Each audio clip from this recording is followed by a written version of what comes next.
Next on America's Day of the Races is live coverage from Hot Springs, Arkansas, with the second half of the card from Oak Lawn Park. In today's sixth, Easy Action eyes his second win of the current meet. Can he overcome the inside post with other speed drawn to his outside? North America's all-time win leader has a busy Thursday afternoon with entries in 6 of today's 9 races. In the feature, Asmussen's Tivy comes off a dominant win to break his maiden. Can he continue to move forward in what is sure to be a tougher test in his first try against winners? All that and more coming up on this Thursday edition of America's Day at the Races on FS2. It's brought to you in part by America's Best Racing. For the love of the race, visit americasbestracing.net. Today, Greg Wolf alongside New York Racing Association handicapper Andy Serling. Good to see you. Nice to see you as well. A lot to look forward to. We're going to get better and better as the weekend goes on. We have a big weekend on the road to the Kentucky Derby and Oaks, for that matter, coming up on Saturday. We'll preview a lot of that. But today in Hot Springs, talk about these 6th and the 8th races coming up. We talked about Easy Action in the open there. Looked impressive for Norm Cassidy a couple starts ago, and then they took a shot trying him long. It's back to sprinting today. Yeah, you give him that one shot going long, and he's probably back to what he does best.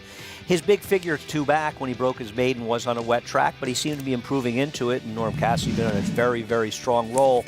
He may have slowed up. He might have lost a couple races in a row, which for him, he's really kind of coming apart at the seams after the meet that he was having at the beginning. 43% is not as impressive. impressive. It's not. I mean, listen, when you're a 50% trainer, you dip down 10%, it's bad.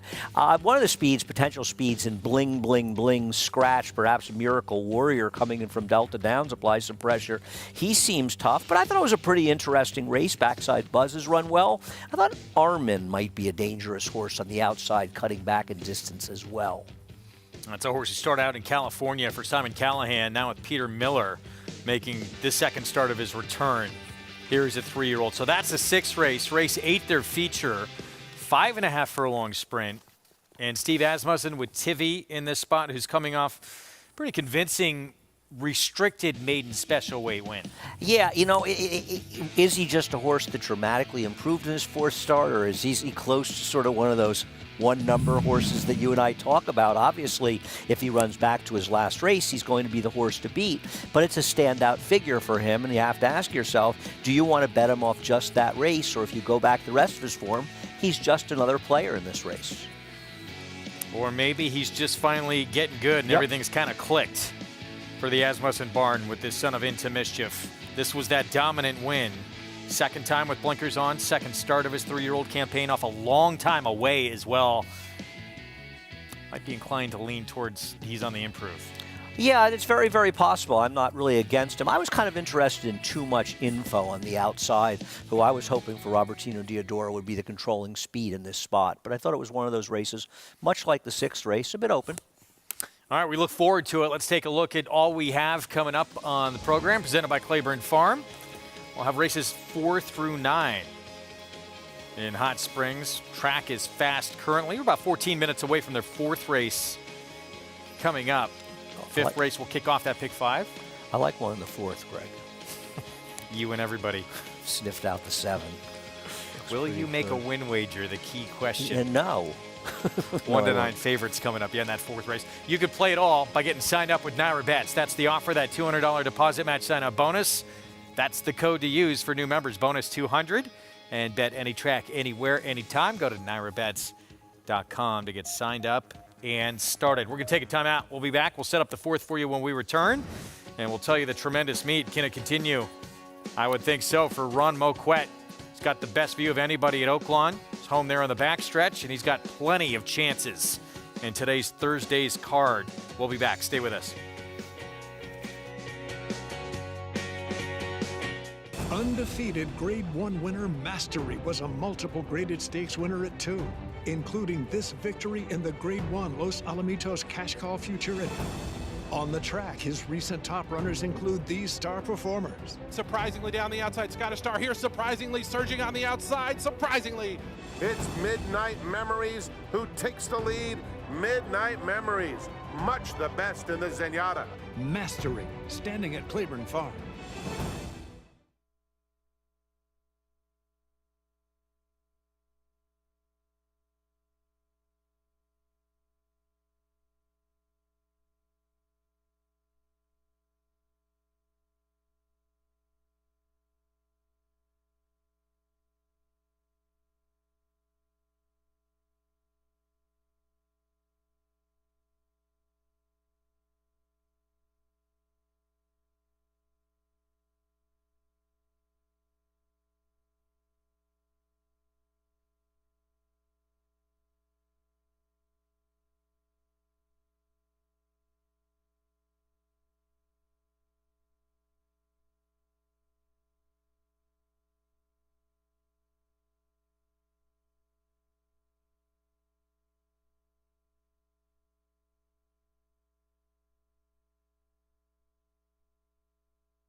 my version of the clubhouse when you go to the racetrack. I always think that the universe takes care of me, but I couldn't imagine doing my job in the winter months without this location. Ron Moquett built his hideaway along the Oaklawn backstretch in 2015. 3 years later, he was diagnosed with sarcoidosis, an autoimmune disease that makes him especially susceptible to large crowds. He had no idea just how beneficial having Oaklawn as his next-door neighbor would end up being. Let's go to this rider, something that he'll forget before he gets to the gates. And different riders are different. You know, Joe Talamo, he kind of warms up and hangs out until he gets there. If you miss Santana, you just miss him. He's a very hyper-focused guy. Takes a little to get used to because I like to watch the horses walk off whenever I leg them up and stuff. And you don't get to do that, but you get to watch them back here warm up. So it's you gain some stuff whenever you lose something else. Where's the horse? It's just a sloppy track. I was going to try to tell him to get involved and go on. They're off. Reeves is the leader past the half-mile pole. A 2-length advantage with Corey Nines to take second. Carpenter third at the rail. From the inside now, trying to get her. All of our dreams, Stargarita. Final surge. All of our dreams in Stargarita. Third. Wow, this is an inch. Third. But I think if we get to the outside, she's probably a lot happier. So this gives me a little good feeling that she might win here at the meet if we get a good trip. So off of a year layoff, that's pretty good. Well, I wouldn't be in Hot Springs, Arkansas if it wasn't for Oaklawn. You know, I wouldn't ever go to Louisville if it wasn't for Churchill. I go where the horses go. And Oaklawn is so endeared to me because Hot Springs and the surrounding area all share my enthusiasm for the horses and the races. We have the craziest, coolest fans there are. Easy man to root for, Ron Moquett. We're seeing him in a couple of races today, including this 4th race coming up. But he is having a tremendous meet, currently 4th in the standings. 2 ahead of Brad Cox.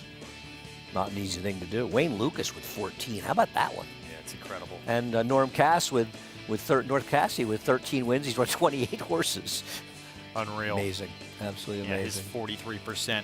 Moquett, though, obviously, it's such a good guy. We always talk about his star sprinter, Whitmore, who is one of the most popular horses ever in Hot Springs. But he's more than just Whitmore. No, Ron's a terrific trainer. And speaking of terrific, look who's here.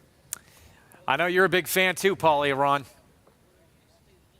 No, I'm a giant fan of Ron. He's just he's a staple here in Hot Springs, Arkansas. I mean, it's just the bottom line. He's been my I know there's no more payphones around. I don't think Adam Levine would agree with that, but there's just no phone books around. And Ron is the phone book here at Oaklawn Park. And you know what the great part about it is that he appreciates Whitmore so much, it's unreal. If you go to their Twitter page, on the day of Whitmore and the Essex, they tweeted out all of Whitmore's wins, basically voiced over of him just romping around. And he goes out and sees him every morning. He says he has his cup of coffee or cup of tea and goes out and sees the champ. And he says it'll never get old. And that just shows you, to me, Ron, the care that he has for the horses and the love that he has for some of his horses as well. Salt of the earth. His son Chance, his wife, just introduced himself, a new baby into the family. And it really is a family atmosphere and a family, sort of like operation. Chance has a lot to say, and Ron trusts his son. He's a very good horseman. Paulie, thanks. Yeah, we're going to see Matt Foley Van Man, long shot he has in this race coming up. We talked about a 1-9 favorite in here, that 7 horse in the background of those Red Silks, who does not get out of the gate. It's a perpetual problem for him, but against this field, he may not need to get out good. Yeah, the good news is the field he's facing today. Uptown Social kicks off our post-parade blinkers on. I would say the biggest, most likely upsetter, and that potentially is the controlling speed. Order of Merit, 0 for 7. Coming off the claim for a trainer that I'm not familiar with at all, has the second best figs of anybody in here. Chris Farley fans, Matt Foley Van Man. Love that sketch. Ron Moquett trains this one. Rafael Bejarano rides. I'm not even sure anyone in a van down by the river would be betting on this horse. Take a shot. Why not? Work good name. all day. It is a great name. John Court rides here for Michael Hewitt. I don't know if you would call the efforts this horse has been putting in on the racetrack working all day. There's paired up 10 buyers. And this is why this is why we're seeing 1 to 9 on the 7th. Yep. Thinking and drinking. You could say the same for this horse, yeah. Yeah, I think you're not thinking, but maybe drinking if you're betting on this one. But here's the big favorite, and time after time gets out of the gate slow. Classic situation. Look at the feed figures, and then the 11th start off the claim for Diodoro improves 11 buyer figures and runs 8 points faster than he'd ever run before. That's the kind of improvement you see in barns like Robertino Diodoro's. He's running away with the meat. Here he is finishing third. He lacks speed. He's not exactly convincing, but when you look at the horses he's running against, I mean, you and I are going to search far and wide to bet against horses like this. 0 for 11. Doesn't have any speed. Not as particularly good out of the gate as you suggest. But I'm not wasting my money trying to beat a horse like this. I might take a shot and bet a cold 7-1 and hope the 1 can hold on for second. He's dropping in class as well. There's just very little form to try and find anywhere else. Let's go back to Paul. Yeah, and the other part about it is I think the other horses that maybe could have beat him have scratched out of the race. The 2 in here, I thought, King Doodle at least had some numbers that maybe could compete. When you look at this race, it's tough. Listen, this is a horse that breaks last most of the time, and you just said it, Greg. But you look at some of his other races, when he was in the Dandy Pitch Barn, he just never really broke well. But a lot of those races, 53, 63, 61, 60, 71. The next closest is the 3, and he's a horse that comes from way out of it as well. The 1 is the horse that can maybe get away from this group. I don't know. I don't know who goes to the front end. The 4 did show speed last time in the slot. In a race like this, when you only have 6 horses, is Kentucky Bourbon just so much better than these? Does it really matter if he breaks really that bad? He'll still stay within close order enough to maybe circle this field. The horse is 1 to 9. And earlier in the card, we had a 67 to 1 shot in race number 2. So there's probably a lot of people relying on this horse to get through to their pick 5. It's been tough so far, but 1 to 9 on this type of horse, I get it. 0 for 11 with 3 seconds and 4 thirds. I think I've never seen an 0 for 11 1 to 9er, but when you look at this race, I don't know how the horse gets beat. It seems that way. It's a horse you're begging to try and bet against, but there's just not many options. No, I think as horse players, we sort of live to bet against horses like this. But the thing you don't want to do is just stubbornly say, I don't want to bet big favorites and for such horses. You got to look at the competition. There really isn't much. I'm going to hope, and Paulie was talking about the pace. He mentioned the 1, he mentioned the 4. I'm going to hope that Chelsea Bailey's aggressive with Uptown Social from the rail and is able to get the lead. And I feel like if he gets the lead, he has a good chance to finish second here in all likelihood. So I bet a 7-1 exacta with a very, very, very tiny reverse. Did you have a strong opinion in race 5? I did not. Race number 5 was one I just didn't feel. It's sort of a moto race. I thought the 9 Mahomey and the 10 Heritage Park looked like the right horses. Heritage Park, who's dropping second off a layoff, seemed logical, and Mahomey seemed dangerous. They felt like 2 horses would be forwardly placed as well. So the 7-9 double, the 7-10 double for $2, for $2. $5, $8 respectively. That's another way to maybe try and create some value. Well, what I would probably do is take a shot and maybe bet a pick 3 and go 7 with 9, 10 with 8 Armin.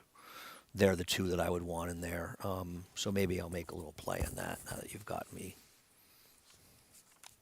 Take a look at it. To look past Kentucky Bourbon here. Yeah, that 5th race coming up next. If you are looking to play a multi-race wager, State-bred claiming group sprinting 6 furlongs, and certainly, I guess, holding pattern. Going to take a little bit of money, but Mahomey, Heritage Park, the 9 and the 10, they're going to take the majority of the money, you would think, in that spot. 6th race, that's the race where we're going to see easy action if you wanted to close out a pick 3. I think the horse that's interesting to see back is Holding Pattern, who last night it was being Little Current in the 1974 Travers. It's good to see him almost 50 years later running at Oaklawn. He's a resilient type, isn't he? Could play this late pick 5. Should we take a look at that while we're sitting here? Always should. Let me fix something. Well. Okay, so let's say I like 9 and 10. I'm going to try to get the 8 home. I would use Easy Action also, and I think Backside Buzz is dangerous. The race 7's a problem, though, Greg. What do you do there? They're all the same, and then you have a firster. As always, and even though he's moving to a new barn, Mount Craig is going to take plenty of money. I am completely 100% against this horse. I have been the last few starts. He just does not get it done. I'm with you. And he's not interested really until late in his races, it seems like. I'm with you. The Speed is Life on the Nile has had a million chances. Does he worry you that maybe he gets loose and able to win if he does that? Potentially. Yeah, today, potentially the day. And, Brad Cox has a first-time starter, too. That's the Dam has produced 2 first-out winners. But tough to win at a mile, right? They're not very First good. Well, I mean, it's Brad Cox, so I guess he can do it. This has got to be one of the most expensive alternations I've ever seen, the Sire Alternation. Sold for $250,000 11 months ago at the OBS sale after working 21 1/5 for a quarter mile, but takes almost a year to get the track. Obviously, they don't think the horse has a ton of speed, so they're starting it out going a mile the first time out. I mean, you have to use that horse. I mean, you look at all the other horses, they're running the same figs. It's hard to get too excited. The 8th race, I would use the... That's where we're going to see Tivy. Yeah, 5, 6, and 8 would be my 3. And the last race, unfortunately, a little bit on the open side, right? I guess Lockmore's the horse to beat, the 10. It's a state-bred first allowance sprint, the 9th, to close it out. Yeah, Lockmore I could use. I mean, Data Storm, not impossible on the rail, though he's kind of under the gun in a race that could feature a pretty hot pace. I didn't have a lot of big opinions there. I'm not going to bet anybody from the Chris Richard barn, as the 8 Stomping Hot Rod is from that barn.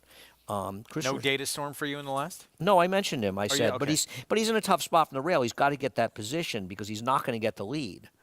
And it feels like they're going to be moving up front, but he can absolutely win. It's a tricky race. What about Peace Dog? He could win as well. For sure, I would include. Off the Roberg claim. Do you know that Chris Richard is 2 for 68 at Oaklawn over the last 5 years with a 55-cent ROI? He's got a couple of horses that not impossible in today's card. We'll get to that coming up. That starts that late pick 5 in the next race, so race 5 through 9. Right now, it's this 1-5 favorite. Again, it has been a perpetual problem for Kentucky Bourbon. This big favorite to get out of the gate, it probably will not matter against this group. Christian Torres, Meets leading rider for the Meets leading trainer, Robertino Diodoro. Jim Byers, the call here with the 4th from Hot Springs. And the last to load is Kentucky Bourbon.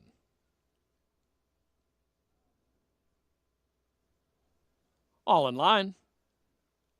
And they're off. And as usual, Kentucky Bourbon slow away from there. He is really slow away from there today. That is his custom. And he is in a familiar spot, albeit quite far back early on here. Meanwhile, the battle up front shows Matt Foley Van Man on the outside of Uptown Social. Those two are heads apart, Uptown Social with the lead by a head. And Matt Foley Van Man second by 2.5, and Work All Day is tracking them from 3rd. Order of Merit to the inside 4th. Thinking and Drinking is 5th. And Kentucky Bourbon is back there trailing.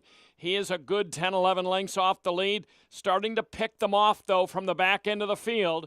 Kentucky Bourbon just went right by the back 2 runners and is closing ground quite strongly here as they straighten away in the upper stretch. Matt Foley Van Man. Here comes Kentucky Bourbon, and he's trying to inhale them from the outside. Order of Merit is trying to go with him in the white blinkers, but Kentucky Bourbon, quite impressively, has swept on by.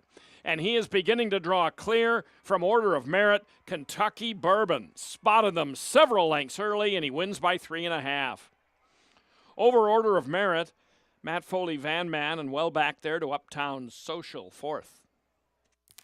As we expected, as he has done time and time again, very slow out of the gate, but against this field, as we expected as well, it did not matter. Didn't matter, but you probably did yourself a couple shots of Kentucky Bourbon if you made a big bet on this one at 1-5, though it's a tough thing to do. but able to get home easily. It's just a question of the competition he faced. It didn't really matter. And the horse, the second best figures, the 3, Order of Merit off the claim, got second, a very logical result.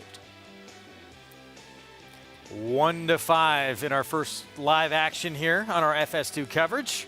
Kentucky Bourbon, 0 for 11 coming in. Goes off a 1-5 favorite. Spots the field about 8 to 10 lengths, and it does not matter. Breaks his maiden here. Robertino Diodoro meets leading trainer, adds another, as does the meets leading rider Christian Torres. Prices from this when we come back, and then we'll get into the late pick 5 as we touched upon beginning in the 5th. We'll be back. Big weekend on the road to the Kentucky Derby, preps in the UAE Derby, Louisiana Derby, Jeff Ruby Stakes, and more. We'll talk about it when we come back. Stay with us.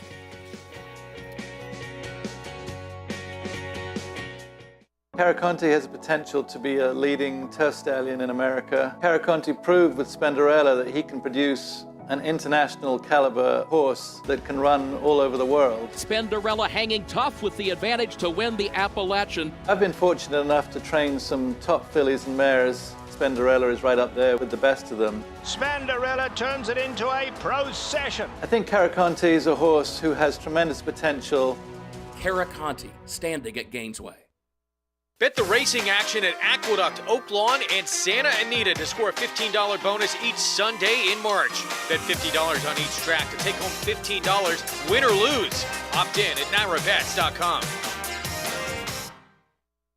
RaceLens is the most in-depth product in horse racing, with unique features found nowhere else. True odds, predictive analysis, and pace projection. RaceLens. It will change the way you follow horse racing and take your game to the next level. Quality Road, proving Lane's End's tried and true stallion making tradition. A tradition that leads to success for our partners and our stallions. Quality Road has sired multiple Eclipse Award and Grade 1 winners, including champion 2-year-old colt Corniche, champion 2-year-old filly Caledonia Road, champion 3-year-old filly Abel Tasman, and multiple Grade 1 winner City of Light. He's a leader of his generation. Quality Road, a stallion that stands above the rest. This season at Oaklawn, we've got more of everything. More of the top thoroughbreds in the world. More days of live racing. And the largest purses in our history. All at a completely reimagined Oaklawn. Come be a part of this historic season at Arkansas's only casino resort.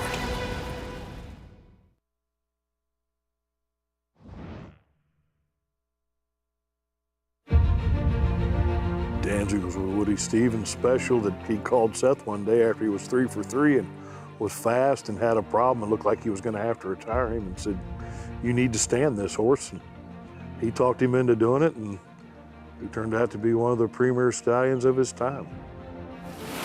Danzig's one of the legends of Claiborne, and his influence is far and wide throughout the thoroughbred gene pool today. And you'll look through and see a great influence of Danzig, and we're just trying to keep it going here at Claiborne with Silver State, War of Will, and Warfront. So we feel like we're in a great position, especially with War of Will and Silver State, to keep it going. We love War of Will's foals. Like I said, Silver State has a great book of mares, and he's going to have a really big chance of continuing that legacy. The Danzig line 10 years ago, 15 years ago, people weren't sure what it was going to do.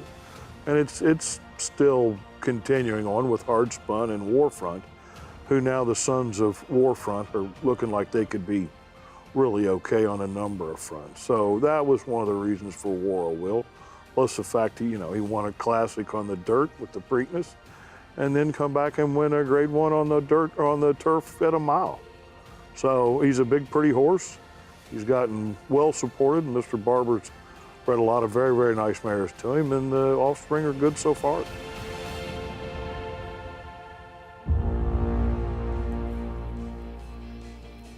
Can't tell the story of the sport without mentioning Claiborne Farm, 100 years of doing the usual, unusually well. First live action in the books, 1-9 favorite. It was adventurous for a few moments. Didn't get out of the gate as usual. Had to make up a ton of ground. He had no problem doing it. The good news is you warned people, Greg. They were ready to be for him not to get out of the gate, and he is bad out of the gate. And who knows if he'll win another race, but he found the right field today. Love hearing him talk about Danzig at Claiborne. Oh, It's yeah. incredible sire. Only raced 3 times. Woody Stevens trained. They got the money with him first time with Joe Brocklebank up. $35 he paid to win first time out. And he's really, truly one of the great sires of certainly of the last century, if not of all time. Meet leaders rack up an easy one here with Kentucky Bourbon, Order of Merit second, Matt Foley Van Man third, and a pick. What? What happened earlier? I don't know. We have to talk to Paulie. 67 to 1 shot winning. Look Part at of that pick 3. And who, so if maybe you're one of those people that thinks you should summarily dismiss short prices into multi-race bets, maybe you had a $67 horse and you missed out on $12.77 in this particular case. That would have been pretty stupid. As we said, going to break, busy weekend on the road to that first Saturday in May. Preps all over the place to try and earn points to get into that starting gate for the Kentucky Derby, including, I don't even think we have it listed, in Japan. Another one as well. Another prep for the Japan? Really? You heading over to cover it? I will be here with you. You've been to the Japan. Have you been to the Japan Cup? That's in November. I know, but have you been to A couple times, yeah. Wow, it's exciting, right? Sounds Oh, that sounds like a great trip. Great experience. I've If you've heard, not done it, I've and you're a heard, racing yeah. fan, you got to make it happen. Lot going on this weekend, so we'll see who steps up. Meanwhile, Louisiana Derby, one of them, grade 2, mile and 3/16, Preakness distance. And instant coffee, first start since that Lecomte win for Brad Cox. Yeah, I'm not as confident in this horse as a lot of people are. He's gotten very nice paces to close into in his prior races, and this Lecomte really set up very, very well for him. Now, he beat Two Phils, who was forwardly placed, and Confidence Game, both of whom were forwardly placed, and Two Phils ran a terrific third in the Risen Star. He's going to try the Jeff Ruby Stakes. Confidence Game, of course, as many people know, he upset the Rebel in his next start. When we'll see him again is hard to really know at this point. He's the favorite, but this is a pretty stern test. I mean, I think there's some other interesting horses in here. And, of course, the real question is, will the pace setup is favorably for him and horses like Sun Thunder as it did in the past, or will it be a little bit more tepid and help a horse like Disarm or even Kingsbarns? Big confidence game in that race, who'd come back to look so impressive in that Rebel victory. We'll see if they continue to this one moves forward again. This barn has a knack for doing that. Yeah, but I think Todd Pletcher has an interesting horse who's got some speed in Kingsbarns that people are talking about. We'll see how good he ultimately is. Should be an interesting race. And, of course, you're right, the mile and 3/16. Epicenter, the easy winner of this race last year. And, of course, he turned out to be the top 3-year-old in 2022. So that is coming up on Saturday, busy Saturday afternoon. And even Sunday we have a Derby prep, and that's going to be our ABR race of the week. Grade 3 Sunland Derby, $600,000 purse on the line. Yeah, and a funny situation because hard to figure the morning line favorite is still trained by Bob Baffert. I guess Mike Pegram's kept the horse with Bob Baffert, so not pointing for the Kentucky Derby. So if he should win, it basically denies the others of getting meaningful points in this race. Henry Q, the local horse, against a couple of decent horses, Fort Bragg and the Baffert horse from Santa Anita. So here's Henry Q. This one for Todd Fincher. And dominant win in the Mind That Bird Derby at Sunland back on February 28th. The hometown prep for this race. I believe it used to be named the Borderland Derby. And interestingly enough, Mind That Bird was a tough trip second in the Borderland Derby, I believe, at 9-2. Not that I bet him or anything, and I'm bitter about the whole thing. He was very impressive winning. Looking through the day's charts, it's not like he took some bias that carried him to an impressive victory, and he has that hometown edge. But he's running against a horse in Fort Bragg who ran a big figure in his last start. Hard to figure as well. Now, hard to figure, if I'm not mistaken, he's coming off a maiden win, I think, in about his 5th or 6th start for Bob Baffert. I'm not that optimistic about him unless he's just turning it around. He seems to be a horse that took a long time to get to the winner's circle for Bob Baffert. Beat a neck in the Bob Lewis last I'm time. sorry, wrong horse. I'm looking at a different horse. Excuse me, I apologize. Yeah, beat a neck in that race. Now that was a four-horse field, right? And the horse who won the race has been injured. It got a big buyer figure. Yeah, I don't know how to read it exactly because nobody's come out of that race and run back. And I wonder, is it a figure that could be seen as predictive going forward? interesting staying in the Baffert barn, and they've essentially said, going for the purse money, we're not going to go into the Derby. I guess their feeling is if they're good enough, these guys are pointing towards the Preakness. They're using that Chad Brown-Klarovich routine, which has worked so well with 2 Preakness wins in a 5-year span, and maybe their feeling is, that's okay. They don't want Bob in the Derby. We're not going to run. Mike Pegram wants to stay with Bob. It's certainly his prerogative, and they're probably pointing towards the Preakness, and I don't think anyone will be surprised if it ends up working in their favor. Mile and an eighth in that Grade 3 Sunland Derby. We'll have live coverage for you Sunday afternoon. Here's a look at some of the Derby preps you will see on Fox. In addition to those couple, we'll have that UAE Derby, part of the World Cup coverage on Saturday. Begins at 8 a.m. Eastern on FS2. You're sleeping here. I will be here Friday for night. All of that. I probably should. Yeah, you're on till 6. Set up a cot to the side. Yeah, get right up. Pop on the set. Then we get into the big ones. Arkansas Derby, Wood Memorial. That'll be on Big Fox. 100-point races to the winner. And that's when we start seeing who are going to be the favorites for that first Saturday in May. Yeah, I think there's a lot more finding out to do. We know that Forte is right now the horse to beat based on what he's done. He's still got to run the Florida Derby, but there are a lot of horses out there that could put themselves as one of the choices in the Derby. We're going to hear from Acacia Clement coming up, looking at future stars of tomorrow, going through the auction ring. Stick with us. More on the OBS sale right after this.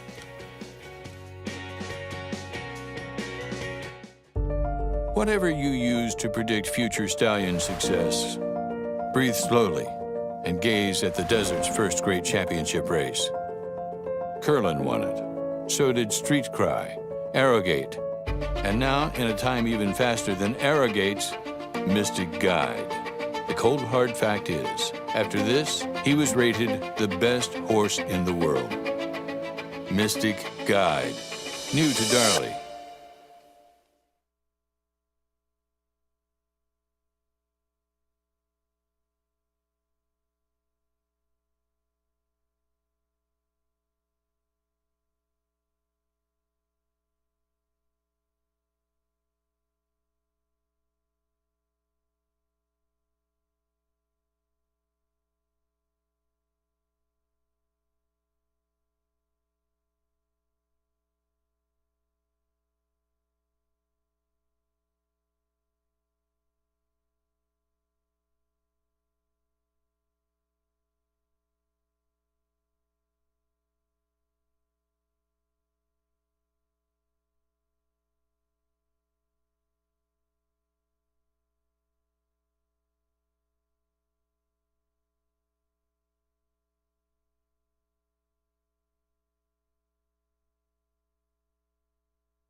Back with you on America's Day of the Races on our FS2 coverage. Thanks for being with us on this Thursday afternoon. Late pick 5 coming up at Oaklawn, but we'll look at what happened this past week at the OBS March 2-year-old in training sale, which has just concluded. Seeing the future stars of tomorrow. Acacia Clement on site. Here's the latest. Wrapping things up here at the OBS March 2-year-old in training sale, and as was to be expected, there were some real fireworks here in Ocala, Florida. Hip number 546 we talked about on Sunday going into this sale, that Good Magic cult for top line sales that worked 9 and 3, the co-fastest work going in from the Breeze Show, sold for $2 million. The ticket signed by Donato Lani. That is a record tying price tag that we saw here, which we saw back in 2019 for for Chestertown, who also sold for that $2 million tag. There have been some really impressive horses to go through the ring, especially some very exciting colts. A Twirling Candy that sold from the consignment of Eddie Woods to go for $1 million, and Tom McCrocklin selling a New York bred Arrogate for $1,050,000. As we always say, this is where you get a chance to look at the future stars. Some very fast horses here, and we'll have an opportunity to follow these as they lead into this summer, getting ready to make their 2-year-old debuts on the racetrack, go back through the pedigree, through that sales workouts. But it's been a lot of fun to see them at this stage of the game, and now they have to prove it on the racetrack. Acacia, thank you. Yeah, that Arrogate out of Georgie's Angel. Georgie's Angel produced Cave Rock. And I believe she won the Schuylerville for Todd Fletcher. Yes. Yeah, actually, Cave Rock. Interestingly, Cave Rock is an Arrogate as well, is he not? I feel like he is, right? Yeah. So a full to Cave Rock, and Cave Rock's been training. Nobody said anything about where he shows up next. Still with Bob Baffert. Could we see him in the Santa Anita Derby and try to do the same thing he's going to do at Sunland? Be interesting, wouldn't it? It'd be something. So much hype about that horse. Everyone thought he was. A lot of people thought he was the lock on Breeders' Cup weekend. I certainly beat thought by Forte. I certainly liked him and was wrong. I didn't think Forte could beat him, and he beat him quite easily, as a matter of fact. I wonder with Cave Rock if Bob Baffert's looking at a race like the Woody Stevens to sort of get him on his way on Belmont Stakes Day. I imagine we'll see him. I look forward to seeing him. He's a very good horse. Yeah. Late pick 5 next at Oaklawn. We're going to set up the first leg of the sequence. State-bred runners, Arkansas breds in this $15,000 claiming sprint. 6 furlongs. We're approaching the 9-minute mark to post, and the current favorite, the entry at 2-1. We'll talk more about coming up. There's no denying Chelsea Bailey is a fighter. In her case, though, quite literally, she has gone from the mat to the octagon to the saddle in a career where her work ethic has set her apart. A state champion as a wrestler in high school, undefeated in a brief mixed martial arts career in the octagon. Bailey is now making a name for herself in that jockey colony in Hot Springs.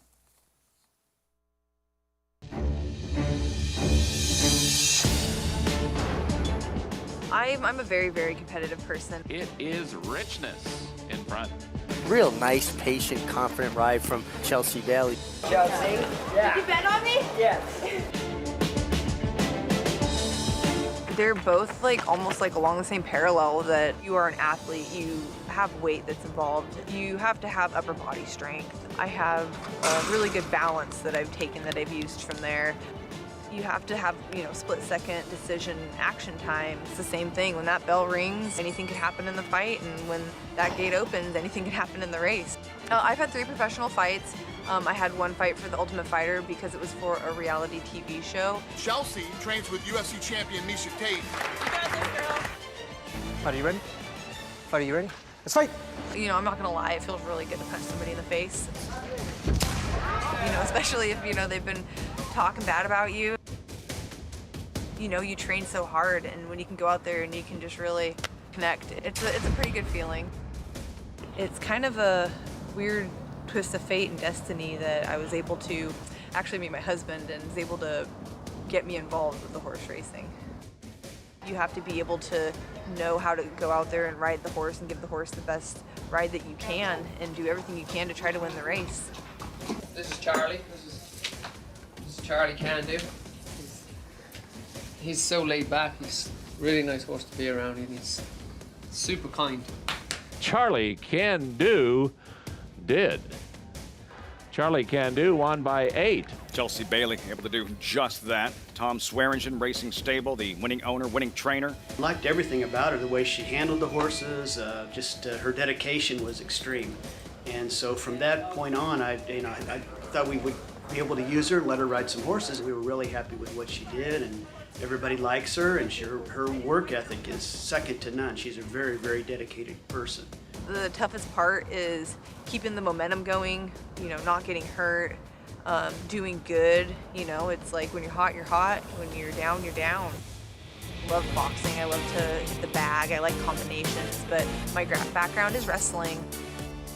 So I feel really comfortable on the ground. My ground game is pretty sick.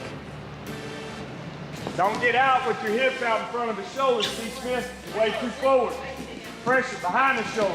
Tighten it up. Change sides, create angles. It's really cool to see that there are more girls that are getting interested in it and want to get involved, and I feel really special that I'm able to help out and, you know, kind of lend my experience and give them tips and give them my 2 cents and kind of help out with them. Like wrap the shoulder around there to use your head. It's not just the girls, it's also the guys and everything. You know, I'm a good body to help practice with, and I can help find faults and things that they're doing wrong, and I can also work with them because I'm more their size. It's really awesome. I'm like glad to be a part of the community in that factor, and not just at the racetrack, but also helping out with the kids at the school and stuff and volunteering. I really enjoy it.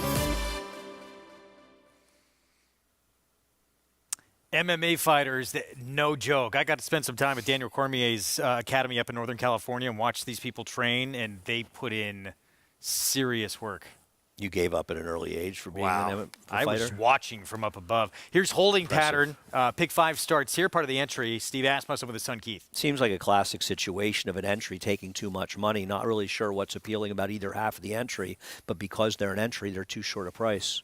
Jay's hand-me-down, the other half of that entry. Santana rides. And it's a problem when you have an entry where neither of them have any speed either. And the horses they have to beat are both forwardly placed horses. Here's the MMA fighter, Chelsea Bailey, and obviously 2 coming off a win. He's coming off the best career figure and perhaps can build on that. Probably needs to improve a little bit. 19-1 Orbital Star. Tough to recommend based on the form. Drop down a class to the 5 here, Reef's Destiny. His second off a layoff, so maybe that'll help. But obviously the return race, albeit against Tougher, was a disaster at a huge price. Sizable drop down for this one, too. Amazing Wisdom for Carl Broberg. But is an Arkansas bred in this race as well, dropping out of an higher-level Arkansas race, but got crushed by one of the favorites in this race. Ojitos, 3-time winner. One of them came here. Yeah, has a little bit of speed, could be forwardly placed, but that's about all you have to recommend. Mahomey at 5-2, the second choice for Randy Morse, coming off a win last start in the slop. I didn't look at the doubles, but I have to imagine this horse will be favored, coming off a couple big efforts. And it does feel like we've seen Randy Morse's barn be pretty live. That layoff horse that we saw in the last race on Sunday ran off. He is favored in the doubles, by the way. And here's the 10, Heritage Park for Tim Martin. Just faced much better last time out and drops down. It's 5-1, 9-2. Seems like an overlay to me, Greg. 3 minutes away, 5th at Oaklawn. It starts this pick 5. Let's go back to Paul LaDuca. Yeah, you guys are right. Mahomey is the lowest in the will pays. And the second is the 10 on the outside, Heritage Park, which I kind of surprising. You know, Mahomey's the kind of horse that can lay from a tiny bit off the pace. Now, Heritage Park, I would think Alberto Pusak's going to have to push from the outside to get at least some position from the 10 hole. Now, this horse has been beaten by the 1A J.E.'s hand-me-down, has the 10. But those are times where J.E.'s hand-me-down, the 1A, is just like sort of picked up some pieces. You know, there's some other pace in here, too, and that's a 3, obviously, too. You know, this horse was DQ'd last time, and I think rightfully so. Lugged out a little bit in the lane, almost was going to get run down. In the time before that, Chelsea Bailey just couldn't get to the front end with Holding Pattern and some of the others in here that won that race. And Holding Pattern won that race from off the pace, but obviously 2 got left. So does Chelsea get another flyer today?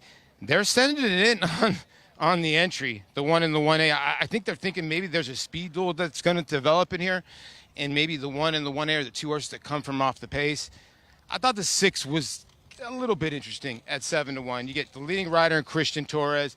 Horse comes from way out of it.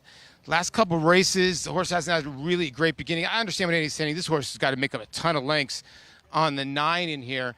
But if they go crazy up front, Christian Torres seems like he always makes the right moves. Although I do like the 10 a little bit. I can't trust the rider. I think the 9 is going to make a good account of himself. And for some reason, I have a feeling the entry is going to run in here. I don't love the entry at 2-1, but the Asmussen horses have been firing.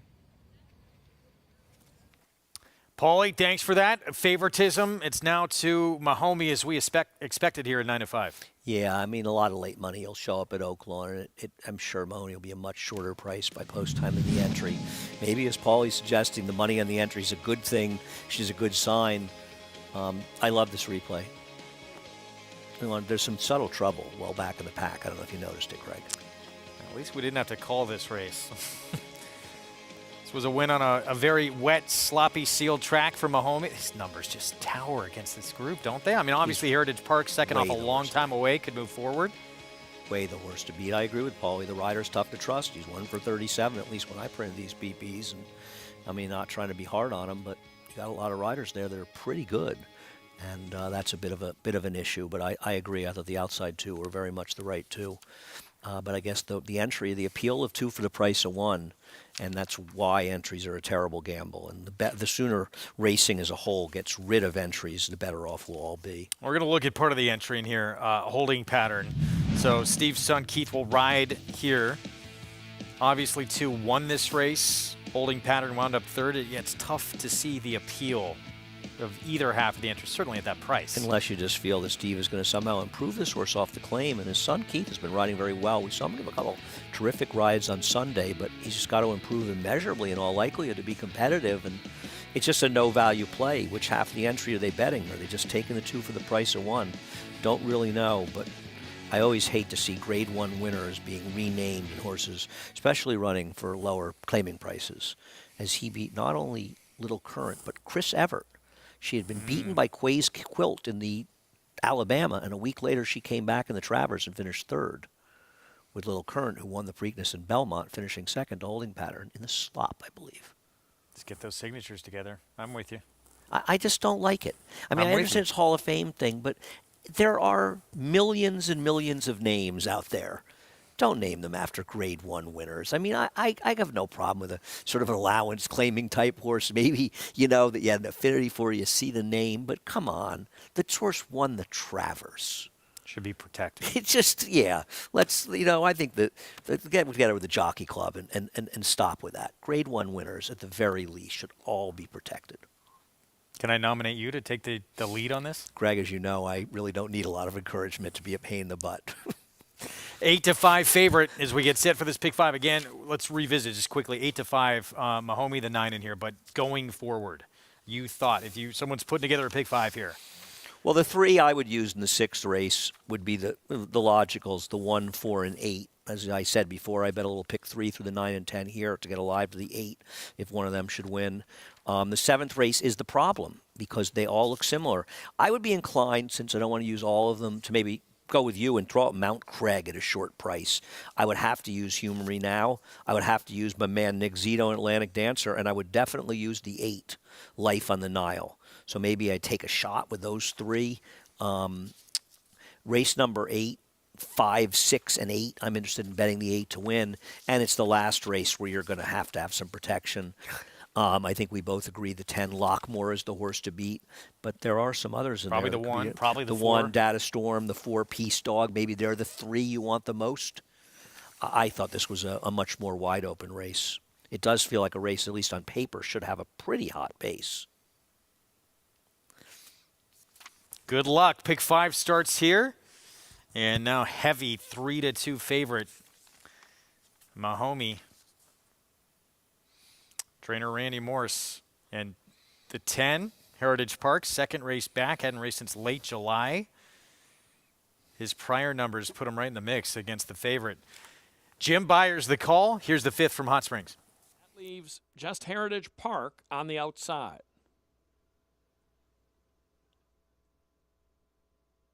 Now, number 4, Orbital Star popped open the gates in front of him. Magnificent job by the assistant starter to keep a good snug hold and stay on his feet when jumping off the pontoons. So, Orbital Star takes a tour behind the gate and will be reloaded. Isaac Castillo aboard. They're in the gate. And they're off. Reef's Destiny and Heritage Park from the outside. Holding Pattern from between as part of that front group. Mahomey is 4th, Orbital Star 5th, Ojitos is racing in 6th. And then on the outside comes J.E.'s Hand-Me-Down. He's 7th while wide up the backstretch in the pink. Amazing Wisdom is racing in 8th. And obviously 2 is trailing the field onto the far turn. Holding Pattern. Keith Asmussen takes over the lead from Heritage Park. Reef's Destiny, a quick breaker today, is settled back in 3rd. Mahomey is racing in 4th. He's getting a little backhanded tap to keep up. And then comes Ojitos in the purple on the inside. He's running in 5th, and J.E.'s hand-me-down is mid-pack. He's going to be wide into the stretch. Obviously, 2 is out of the trailer spot off the turn. Reef's Destiny is back in it here, battling with Heritage Park, holding pattern the inside, and here's Mahomie. Mahomie trying to scoot by them all from the outside, but Reef's Destiny is determined. Mahomie is coming on, but Reef's Destiny has the lead. Mahomie is trying to run him down. Reef's Destiny, Mahomie, Reef's Destiny, and Kelsey Hardew at another long shot victory. And then came Heritage Park and holding pattern. Huge upset here. It looks like Reef's Destiny able to hang on. Kelsey Har, Robert Klein. Not many had this 20-1 shot. Well, as we said, it was second off a long layoff and did have one back figure, but this horse looked like a winner every step of the way. Has one race that can win it at Canterbury back in August. Every other race is about 10 lengths too slow. This horse gets the money today. Wow. Wow. Very difficult one to find. Was dropping in class, but had shown. I mean, has one race on his card. Going back a couple of years that makes him a contender in the race. Every other race makes him a 50-1 shot. Well, it's a tough place to predict, especially the Arkansas bred races. Had faced, it's been in some tougher spots, but it's shown nothing in those spots. Navy Seal would have been probably 1-5 in this race, and that's who this one had to face last time out. 8-year-old who wins for the first time since August at Canterbury. In Minnesota at 20-1 in here, holding off the favorite who was making up ground with every stride. Comes up just short. Prices when we come back. Well, the story, maybe the hottest trainer on the grounds at Oaklawn, Norm Cassie, following in the footsteps of Dad, having just an amazing meet in Hot Springs. We'll have his story when we come back.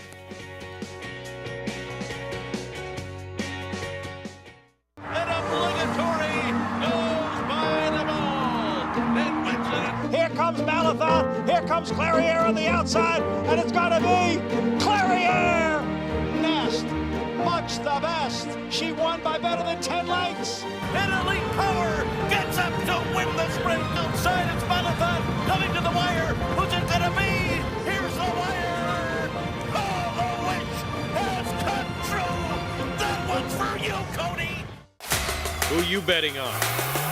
How about an app created specifically for horse racing? Naira Bets. We specialize in thundering hooves, fist pumping, and boosting your bankroll with robust weekly promotions. And offer betting tips from actual horse racing experts. Bet all day and night, nationwide. Get the action and thrill of horse racing with Naira Bets. Harris Farms, proudly standing Smiling Tiger, a triple Grade 1 winner, defeating Breeders' Cup champions Dancing in Silks and Amazombie, a leading California sire with over $9.7 million in progeny earnings, with 94 winners in 2021 and graded stakes superstars like Spice Perfection. Spice Perfection wins the Grade 1 La Brea. And Tiger Dad. Smiling Tiger, a leading California sire, standing at Harris Farms. It pays to be Cal bred. Racetrack Television Network brings you every race, from every track, on every screen, every day. With monthly packages starting as low as $5, RTN gives you great value and access to more live HD streaming and race replays than anyone. Visit RTN.tv today to sign up and watch on almost any device, including Roku and Amazon Fire. RTN has packages that start at $5 per month.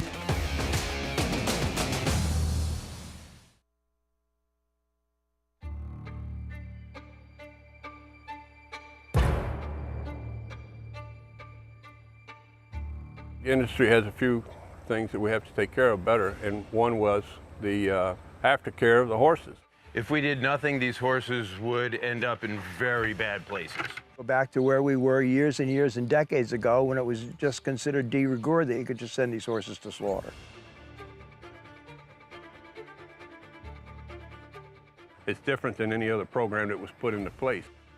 I remember that meeting at Belmont Park. It was a dream. It is a first line of defense for those who are concerned about what happens to the equine athlete after he's done racing. Without the TAA to provide that oversight, there would be a big void in terms of making sure that we have this ongoing safe environment for our off-the-track racehorses.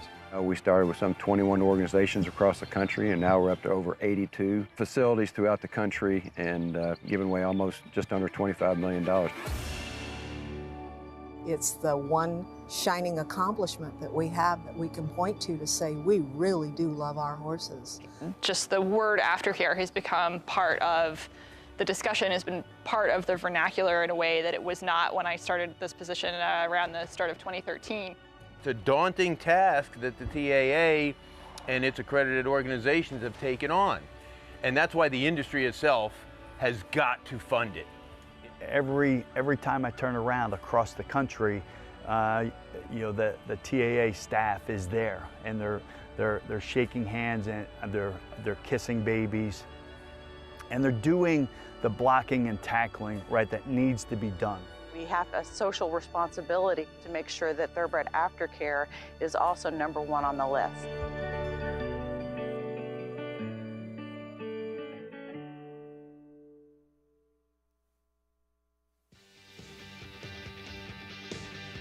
Back with you on America's Day at the Races on our FS2 coverage. It's brought to you in part by America's Best Racing, for the love of the race.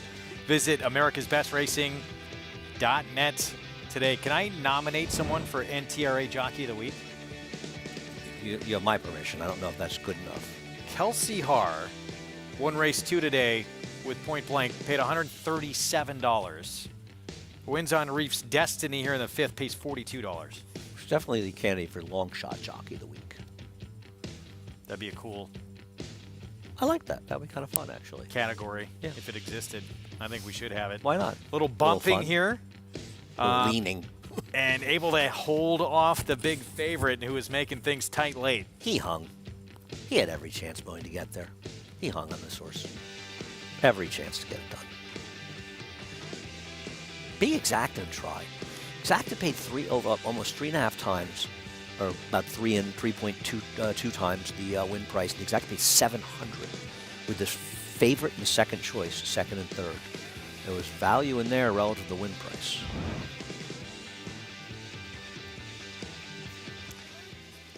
Saw the pick 5, right? I would not be alive. It ended there.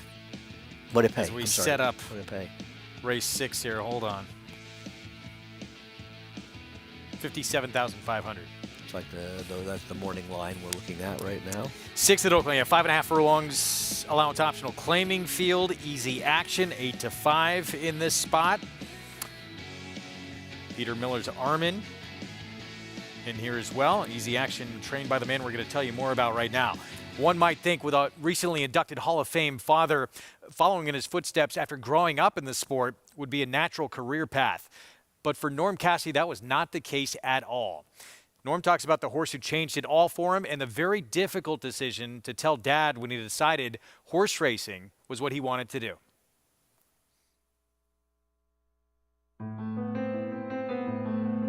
I grew up resenting horse racing a little bit. My dad and my mother divorced when my brother and I were very young, and I didn't get to see Dad a lot. And when I did go to see Dad during the summers, we'd have to go to the races in the barn all day. And then being a little kid, there was a lot of resentment there.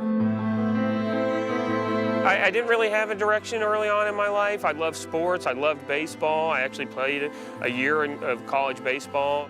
But I mean, at some point you realize, you're 5'6", you're 5'7", you're slow as hell, you have a terrible arm. You're not going to be a Major League Baseball player. Growing up in Louisville, I fell in love with horse racing on my own. The unbeaten colt, Smarty Jones, is drawing away to win the Derby. In the year that Smarty Jones won, I caught the bug really, really bad and decided that's what I wanted to do. I remember the conversation really well because it took a long time to have it. Probably a couple years to tell Dad I knew I wanted to be a trainer. I knew I wanted to follow in his footsteps, but I wasn't brave enough to tell him that yet. I was embarrassed to admit it for whatever reason, and it was an emotional thing to tell him, and I don't know why, because as soon as I did tell him, he was like, well, then let's do it. Let's make you the best that you can possibly be, and that's and we hit the ground running. But Tepin has a 5-length margin in deep stretch. It is Tepin. Tepin in front. Tepin, Collado wins the effort near the line. Tepin puts that move. Wins for America and that's the Queen. Tepin in front. They have a furlong to run, and she has turned them away. And she is going to make this her own personal playground. Tepin. I just give credit to Tepin for a lot of things. Tepin is definitely the reason I went on my own, because she gave me that confidence. You know, when I left to go on my own, there was no handouts. I got my own clients. At the time, I was a little upset about that, but in hindsight, that was the right thing to do, because now everything has been that much more rewarding. Hard Legacy still going strong. Hard Legacy goes coast to coast. To win my first graded stake at Churchill Downs, we did it for Mary Lou Whitney while Mary Lou was still with us. And to win a race named after a horse that Mary Lou bred, the Whitney's Bred Regret. You know, it's kind of fairy tale, and it was a good moment. It is Pretty Birdie, jockey Louis Saez, wearing the colors of the Mary Lou Whitney stables. Pretty Birdie takes the Schuylerville. Being associated with Mary Lou Whitney and her husband John, who have been so great for the sport and so great for the town of Saratoga, I knew there was a lot of pressure riding on Pretty Birdie and me, and she delivered. I've been a part of a lot of big races, won a lot of big races when I worked for my father, but that was the biggest moment of my life in racing so far. There's two simple goals. I would like to be the guy in Kentucky, you know, at that very top tier at Churchill and Kingland. That would be one of my main goals, but the only goal is to win the Kentucky Derby.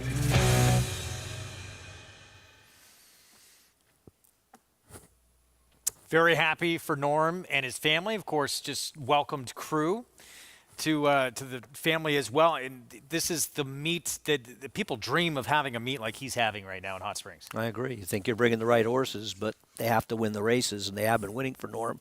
Nice to see him do well. And, of course, Norm married to our former co-worker and our good friend Gabby Godet as well. Gabby's doing well, and two terrific people. We do. Yeah. Easy Action going to be Norm Cassie's one he sends out coming up in the 6th. Draws the rail. Had that last time sprinting. It was that sloppy seal track, but it was a dominant win. Took a move forward. Tried going long. Now cuts back to sprinting. Yeah, we'll see. I mean, I don't like the fact that the win was on a sloppy track, and it was the best figure. But it's not as though he hasn't run some bigger figures before. Got to get the right trip. Certainly a dangerous horse, 4-5 right now. A lot of early money for the horse I like, the 8 R-Man. Have to hope that horse's odds drift up. Wouldn't bet at 2-1, that's for sure. Can be forward. Not exactly a super speed type, but the fact that this horse has the rail, where are we going to see him today? Oh, Easy Action? Yeah. He's got to go. I think that Miracle Worker is the only other potential speed with a 6 bling, bling, bling. And, you know, Norm's smart, and Norm's going to want Ricardo to be aggressive. Ricardo is an aggressive rider, and so I have to think he will be forward. We'll see how much speed you get from Miracle Warrior, who has only run in 5 furlong races. They were at Delta Downs. That form rarely holds up at Oaklawn. And as we said before, the trainer, Chris Richard, just 2 for 68 over the last 5 years at Oaklawn Park. So not a trainer to be relied on. I think that calls for you, Greg. Yeah, if anyone can hear that. No, my phone is turned off. As is mine. Someone on our crew, though, has a very important call. I was once at a Broadway play, and phones kept going off, and eventually one of the actors on stage, I think it was Mose Def, said, "We don't even have a phone." Got to have fun with it. We're going to take a time out. We'll be back. We talked about these big 100-point races on the road to the Kentucky Derby coming up. Hit Show's going to try and take advantage in New York in the final prep on the road to that first Saturday in the Wood Memorial. We'll preview his chances when we come back. The Withers winner back in action in early April.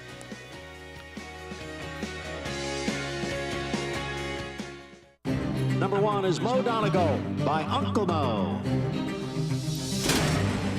And they're off in the Remsen.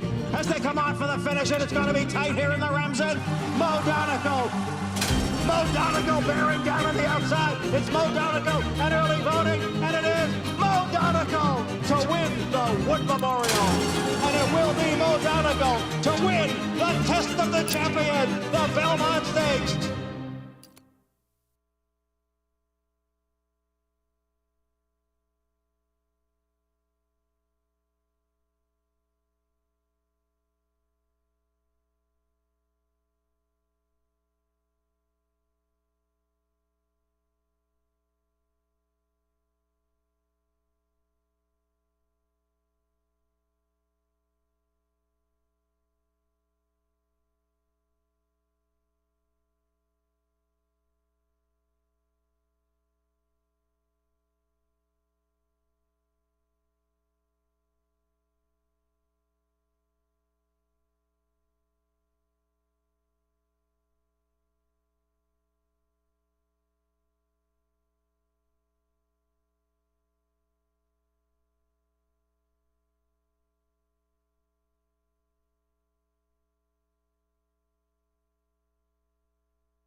Aqueduct is the only racetrack within the confines of the 5 boroughs of New York City and faced intense competition from several other tracks located in the vicinity.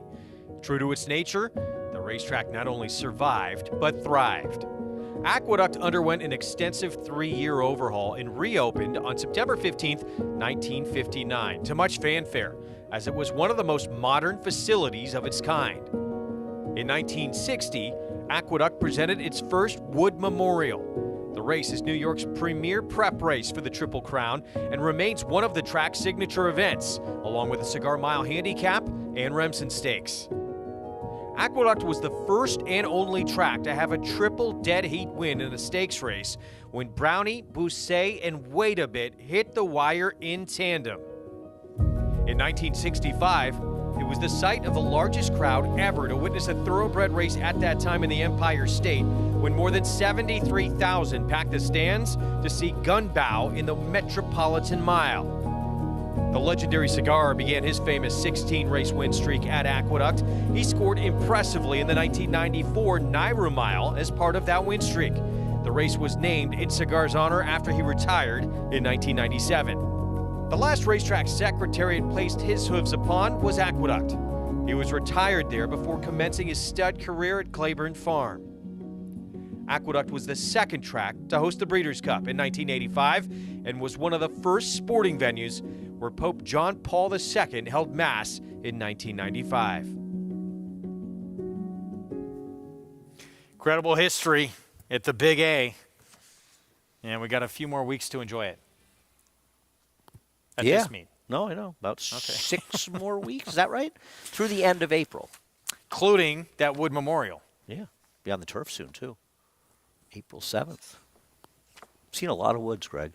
My first wood was Bold Forbes in 1976. Well, we're going to take a look back at one that happened in 2002, and unfortunately we did not get to see this horse move on to the Kentucky Derby, suffered a foot bruise, and the day before was withdrawn from the race. What a battle between Buddha and Medaglia d'Oro. And Sunday Break on the outside as well. This was a great, great race. And Buddha was a horse that could have really been any kind of horse for trainer Jimmy Bond. Really a shame what happened to him in here. And Medaglia d'Oro, to beat a horse of Medaglia d'Oro's caliber.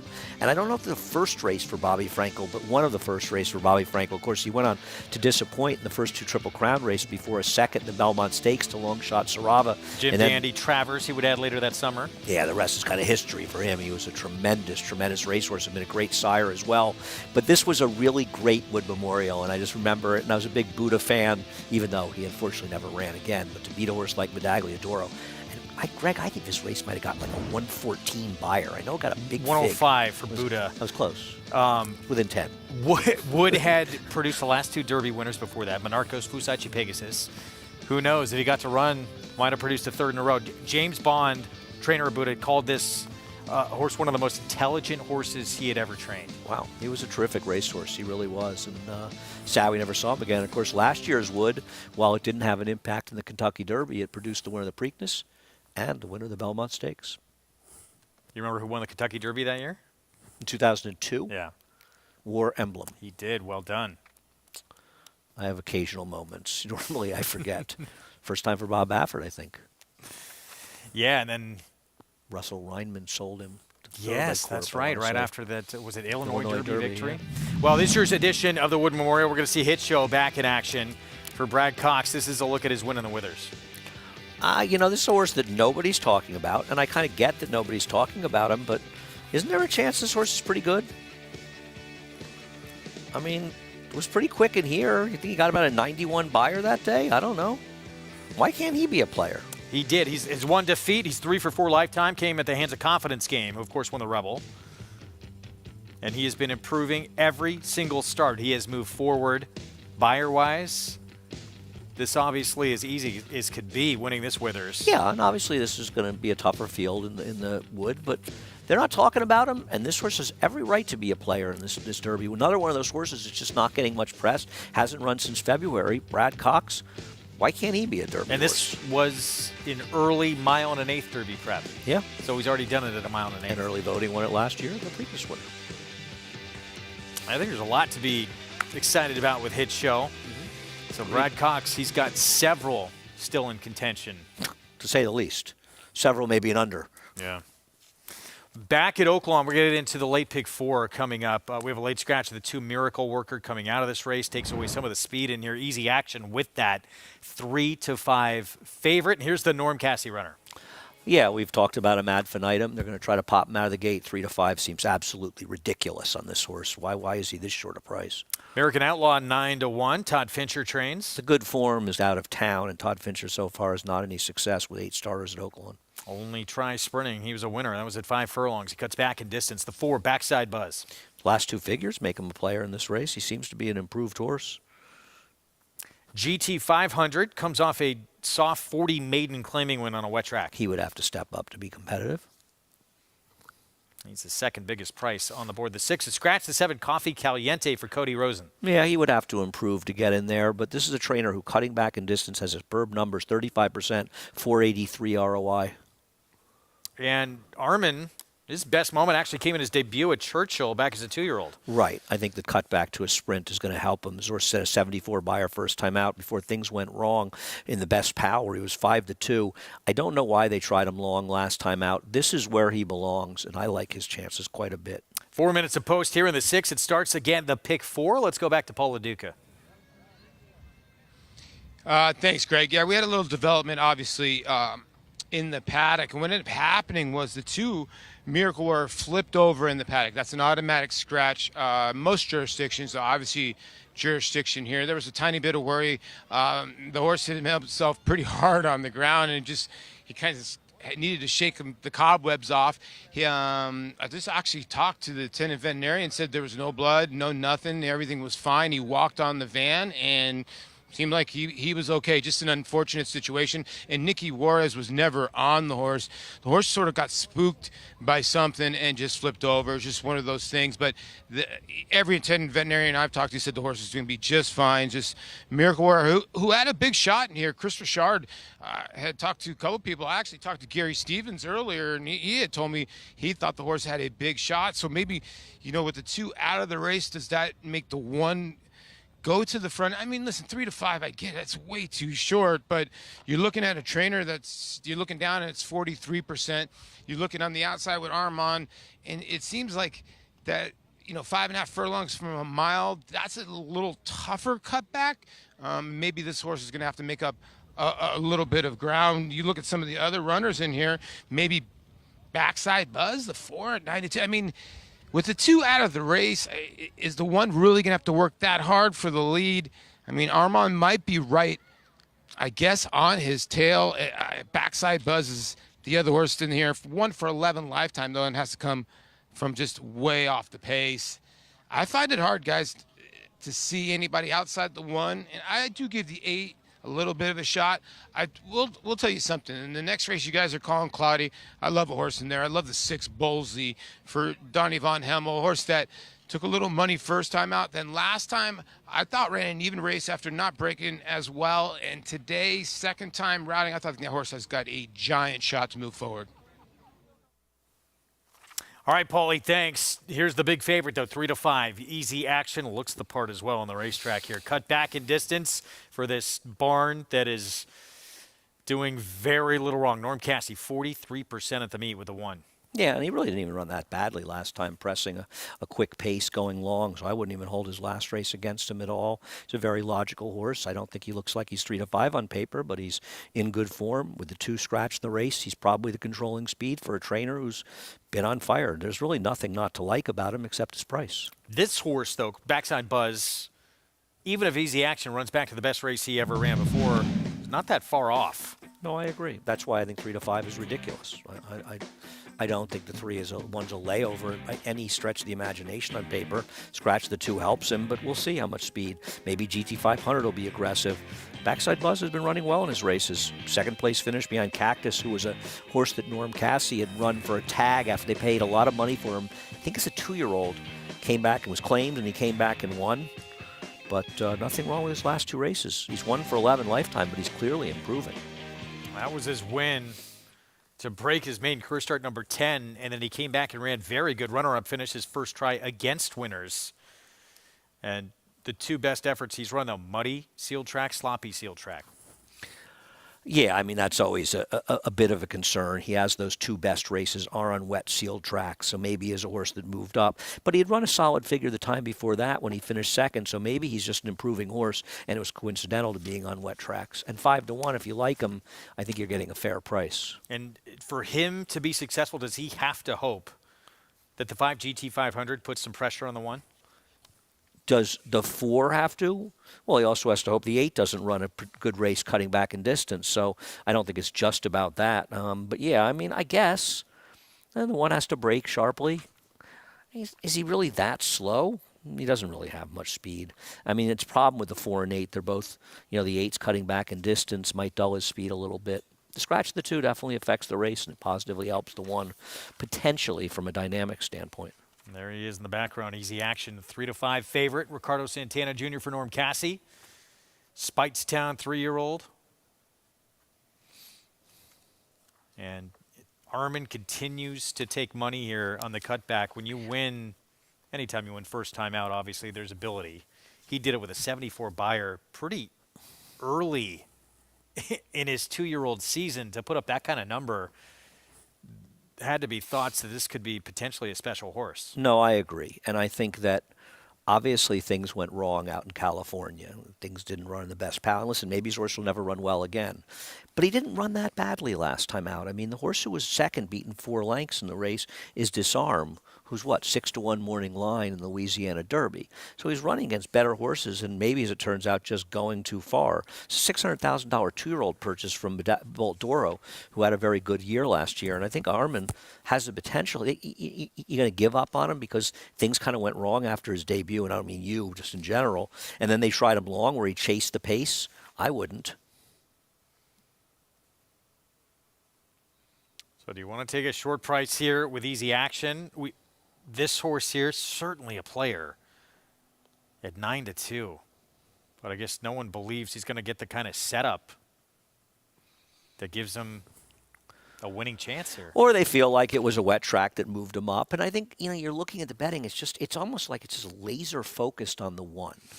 And I don't quite understand that. I think one of the problems a lot of people have in playing the horses is they see one horse and they say, oh, I like him, I think he's going to win, and they fail to evaluate the rest of the field. And even if a horse, if you say, I think the 1's the likeliest winner, but maybe you say 3-5 is too short, and I thought the 4 had a good chance, and I thought they should be about 7-5 and 5-2. I'm just throwing them out there.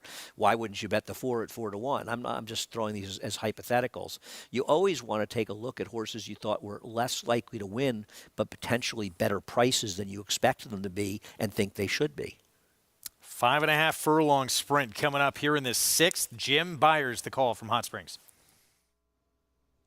They're off. Little bobble for American Outlaw, and he's at the back end of the field early on as Easy Action takes over for Santana from the get-go, and they establish a 1.5 on Armand. Now American Outlaw is showing eagerness on the inside. GT500 is 4th, Backside Buzz 5th, and Coffee Caliente is trailing the field as they circle that turn.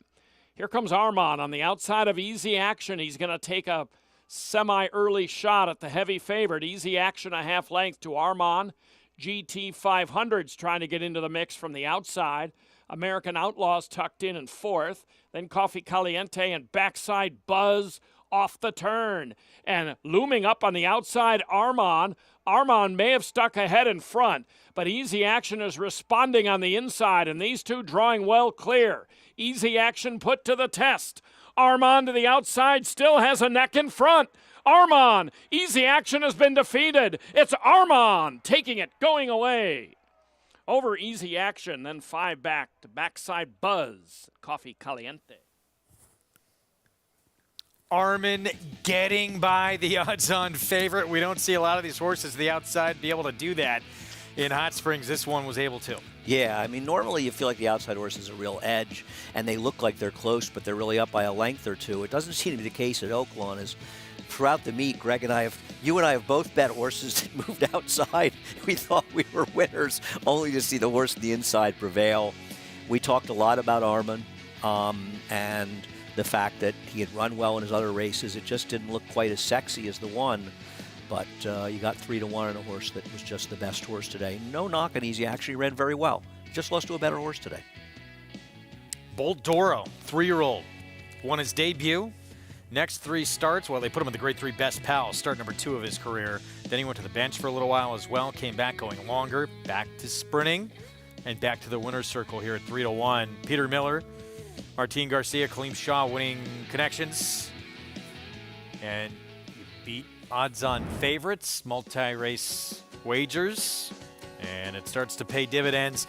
We're going to have live coverage Saturday of the Dubai World Cup program. We'll have a preview of the main events when we come back. Stay with us.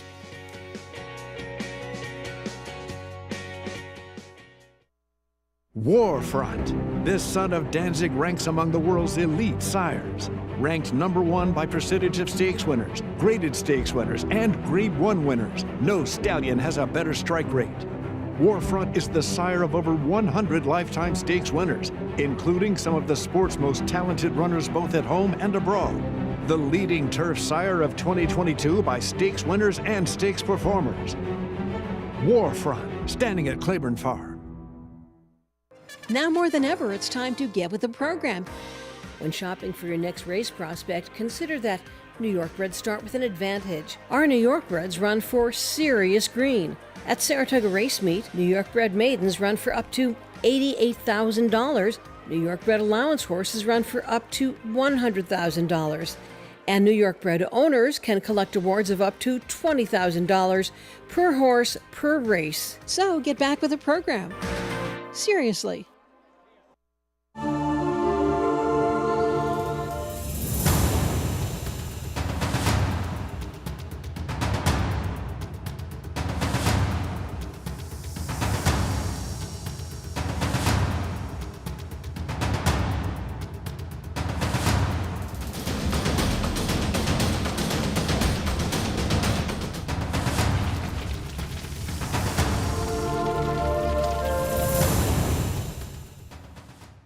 These are the trainers and teachers, the cooks, carpenters, and clockers, grooms and gardeners. These are the hard-working people who show up every day to keep horse racing running across the state. Good-paying jobs that support New York families, along with the thousands of local businesses that depend on Belmont Park. Modernizing Belmont Park would generate $1 billion in economic activity and protect and create thousands of jobs. Albany, create New York jobs. Modernize Belmont Park. Saturday, they're off and racing in Dubai with over $30 million in prize money on the line. Catch all the action, all the glory of Dubai World Cup Day, 8 a.m. to 1 p.m. Eastern on FS2.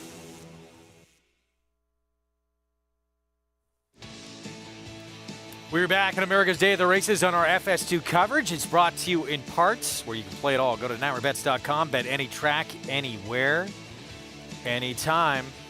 Armin, second off a short layoff, wins for Peter Miller with Martin Garcia. Does so at 3-1.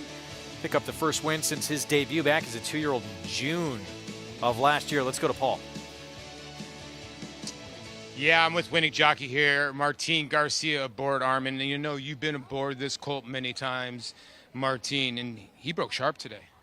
Yeah, you know what, the last time I know he ran a mile, he needed that race. And he broke really good last time too, but he broke his maiden going 5. And the same thing, he was outside, and the same today, I just let him break, and he just broke really comfortable. Last time, since the time off, he was kind of like a little washout. Today he was really nice and happy, and then today he showed that he can run. Yeah, you told me this is a horse that can really run. And he was washy last time it was cold. Today it's a little hot out, and he was a cool customer. Do you think that Peter's going to keep him around one turn? I don't know. I just, the only thing I can say that we have to enjoy this winner, because for Pete and the owner and me and his son is really special, this horse. So good thing that we won. Well, you got high hopes for Armin, and this horse ran really well today, beating a 3-5 shot Martin Garcia with the familiar Kaleem Shaw Silks. Wins coming back here, cutting back in distance. 3-1 on the winner. I know, Andy, you like this one. Nice call. 8-1-4. Yeah, I mean, a horse getting a chance to do what he did so well in his debut and got it done. And I think the thing, another horse that sort of tipped his hand when he broke as sharply as he did, because he really outbroke the one. 7th race is next. It is a maiden special weight. Everybody looking for that first win of their career. 2-turn mile. And Mount Craig. He'll try again to get that maiden victory here in start number 6. He'll try it with a new barn, moving from Bill Mott to Ron Moquett. Yeah, Ron Moquett's numbers off of trainer switches are not good. He's 4 for 42 overall. He's just 4 for 42, 3 for 22 at Oaklawn with low ROIs, a little over $1 at Oaklawn, a little under $1 all around. And I no knock on Ron Moquett, but if Bill Mott couldn't win with this horse, and he's had his chances to win, it's been a super short price, lost at 3-5, 2 races back. These are the kind of horses you want to bet against, especially he has no edge anyway in the figs. It's really frustrating because he has ability and just can't seem to put it together. The game is frustrating, you know. I mean, I think that's why if you're involved in the game at any level, you have to really appreciate your successes because you're going to have a lot more failures. There are plenty of horses that in the morning look like superstars. You always hear stories from very good trainers. They have horses that work really well and they get the racetrack and they just can't produce that form in the afternoon. And by the same token, sometimes for very good trainers, horses will surprise them in the afternoon. Yeah. They don't work great in the morning. They run well in the afternoon. There's a lot of things that can go wrong in this game, many less to go right. We'll see if he can break through today with the barn switch, career start number 6. Meanwhile, as we've talked about, coverage coming up on Saturday, $12 million Dubai World Cup, that entire program. Our coverage starts 8 a.m. on Saturday on FS2. The big one, of course, the Dubai World Cup and the rematch between the top 3 finishers from the Saudi Cup. And also, I believe, Country Grammar back, last year's winner. You know, the one thing I'll say, and obviously the Japanese contingent, very, very strong. And I think they really opened a lot of people's eyes with their performance in the Breeders' Cup a couple of years ago. And they're strong. They have a lot of good pedigrees and a lot of good horses there. You have to be impressed with Country Grammar because he's the only horse in this race that was making up ground. It almost seemed like a total merry-go-round race in the sense that horses were just running in place, except for Country Grammar. And he was making that run at the end, and he actually made it pretty close. We know he can handle a mile and a quarter. We know he can run well at Dubai, and I think he's got a pretty good rider on his back as well. So it'll be interesting to see if he can get it done. And a horse that, you know, was originally a Paul Pompa horse, won our Peter Pan at Saratoga during the pandemic, and sold for only $110,000 at the Paul Pompa Dispersal. A lot of people felt he had soundness issues. He clearly has been hard to keep on the racetrack, but he's put a lot of money in the bank with his performances, particularly overseas. And listen, he only lost by 19.5 lengths to Flightline when they met in the Pacific Classic. He was pretty good, that Flightline. Yes, he was. That rider you're talking about who'll be aboard, Frankie Dettori, returns on Country Grammar, who consistently seems to show up at this mile and a quarter distance too. Yeah, I agree. He's a grinder. He can handle these distances. And once again, it is pretty remarkable when you talk about Country Grammar. Went over to Saudi, went over to Dubai, did well both times in the different races, and he lost by 20 lengths to Flightline. 20 lengths. I'm not saying Country Grammar is one of the all-time great horses, but he's at least a grade 2 to grade 1 quality type performer. And he lost by over 3 seconds to that horse. That 3 seconds. Pacific Classic is one of the greatest performances we've ever been privileged to watch. And I think so many of it's almost like, from a racing parlance, where were you when Flightline won? That we'll all remember. And I was at the bar at Hamilton Ghost having dinner, and I was looking at my phone right below, and I was looking at my phone, and it just, you know, like everybody else, just sort of awestruck. And I remember the bartender saying, what are you looking at? And I'm like, something really amazing. It was really an incredible moment. And I think everybody had a feeling, and, you know, we were all up in Saratoga. It might have been the most memorable moment of the entire summer. Might have up been. in Saratoga. And even, you know, Trevor Denman even said on the call, we may never see something like this ever again. It was staggering to see a horse of that quality. I'm not saying they were the greatest horses ever assembled, but they're not a bunch of bums. No. You beat them by 20 lengths. It was a privilege to see Flightline in action last year. Here's a look at the stakes schedule on Dubai World Cup Day. Again, live coverage on FS2 begins at 8 a.m. on Saturday.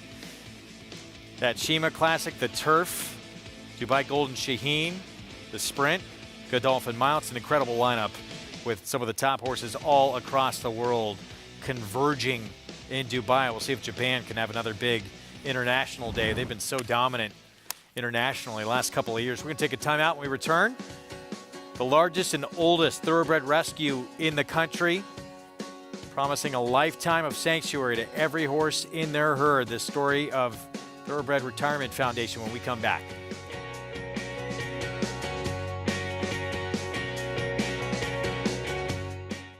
Would you believe that champions weren't measured by rings, but by a crown? That the history books were written on dirt?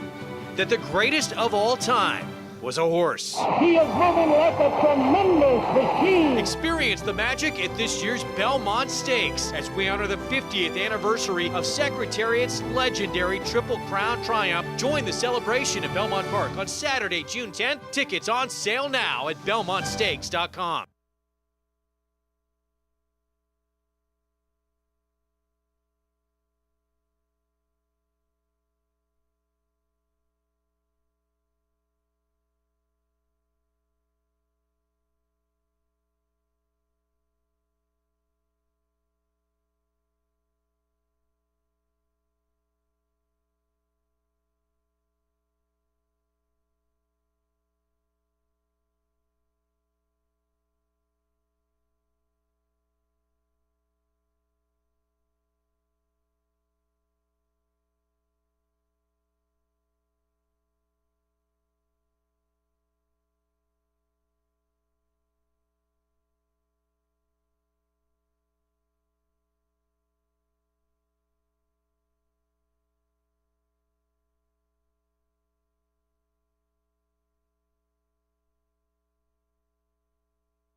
We are so happy to be here in Chestertown, New York, at the beautiful home of Heather and Joe Rio, their daughter Hazel, and one of the luckiest horses I've ever met, Dusk to Dawn. Dusk to Dawn turns for home with a 5-length lead.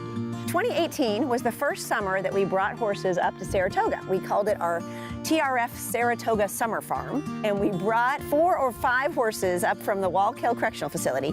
Dusky was one of them. I asked Joe, can we please go see the horses? I'd love to go see horses for my birthday. We had a lot of people visiting. It was all about introducing our herd ambassadors, but then this sort of magical connection established. It was love at first sight when I saw him running through that paddock. So my husband Joe turned to me and just said, I see it in your face. You're in love with Dusky. For your birthday, I want to get you a horse. I started crying in the barn. I'm like, I'm around all these people. So I found a barn in Fort Anne, about 20 minutes from us. But I had my daughter, and COVID happened. And they locked down barns, and you couldn't go to the barns freely to go visit. And that's when I really started thinking, I want him home. I need him home with me so I can be there. Was this arena here? Was that barn here? No, so we found the house and we ended up having an excavator come in and clear the land, bring in sand, and Joe built all the fencing around, found a place to build the barn. I would call this the house that Dusky built. Yes, definitely. Did you have any idea that it was just down the road from where Dusky had been born? I knew that Dusky was a Chestertown Farms racehorse. Had no idea we were moving to the same street that he was actually born on. Oh my gosh. Just, a couple miles down the road. It, to me and to all of us at the TRF, is an example of a fairy tale ending. The most fun part to me is being able to show my daughter the lifestyle of having a horse, teaching her how to clean the barn. She loves throwing the shavings down and sweeping up and giving Dusky lots of treats. Being able to give her back what my dad gave to me. When a family adopts a horse from the TRF herd, they not only adopt one, they save 2 by making a space in our herd where we can take another horse into our care. You know your mommy is a hero for the horses? She is. And you're her little horsey helper. You're the hero helper. Is that right? We love Thoroughbred Retirement Foundation and all they do for the equine athletes in our sport. You can find out more about them. You can donate at trfinc.org. Big fans of TRF. I got a special black wool TRF hat. Kim Witter told me it was a special one for me. I bought it. You got to bring it out. I bought it. I've been wearing it. Hopefully, won't need it anymore. Get out to Saratoga, see what they do. See those horses? Agreed. Many up for adoption. They do so much good. Tremendous they really work. Do. Yeah, a lot of good people at TRF doing a lot of good things for the horses. And we talk about it ad infinitum for good reason. Taking care of, our equine athletes and making sure that they live out the rest of their lives either doing something else useful or with dignity. And we appreciate all that they do. We're going to take a timeout. We'll be back. We have more coming up. Race 7, pick 4. Next, Mount Craig favored again, has been the beaten favorite, including odds on each of his last 2 starts. While the post parade when we come back.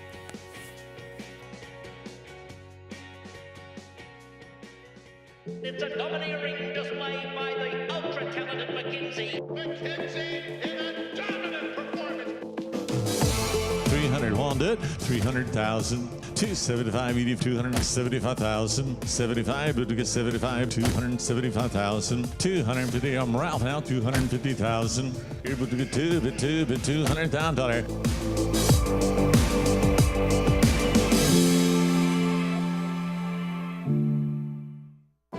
Tampa Bay Downs has a rich thoroughbred horse racing history in Florida dating back to 1926. Celebrities such as Babe Ruth, Jack Dempsey, and John Ringling all attended opening day. In 1981, Hall of Fame jockey Julie Crone won her first career race here, and in 2007, we saw Street Sense win the Tampa Bay Derby and go on later that year to win the Kentucky Derby. Featuring full fields, great turf racing, and a 15% takeout on our Pick 5, Tampa Bay Downs has live racing every Wednesday, Friday, Saturday, and Sunday.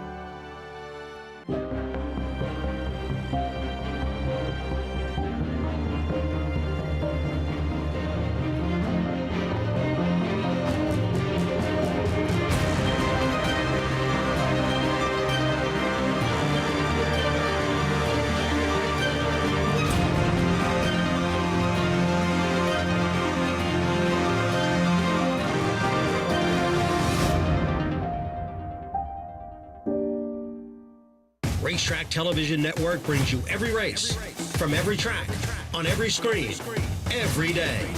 With monthly packages starting as low as $5, RTN gives you great value and access to more live HD streaming and race replays than anyone. Visit RTN.tv today to sign up and watch on almost any device, including Roku and Amazon Fire.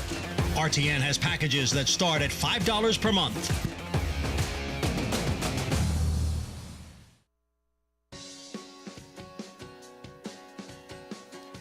We're back on America's Day of the Races on our FS2 coverage. Coming up next is 7th at Oaklawn. Maiden special weight, 2-turn mile. Nobody's won in this field. Mount Craig the favorite, 5-2 in here. Moving from Bill Mott's barn to Ron Moquette. 5-2, and Rafael Bejarano will be aboard. Best race this horse ever ran, first time out. And he faced a couple of good ones. They both came back when St. Tappet won that race. And it looked like, potentially, it's going to be a very, very good horse. He has struggled since. I mean, everybody has, right? St. Tappet turned out to be a disappointment for Todd Pletcher. Golden Alchemist, who was second, came back to win. He looked like a good one for Chad Brown. He's actually won on the turf, but he's probably not that good. Seemed to have kept some good company. Too many disappointments for me. I wouldn't bet him. I'm with you, Greg. I would not bet this horse. The horse Paulie liked, the 6, Bolsey, taking a ton of money. Didn't Paulie say it like that horse, the gun runner? I believe. Yeah, 5-2 right now. The 8 Life on the Nile, out there somewhere. It's going to be start number 10 coming up out of this superstar, Life is Sweet.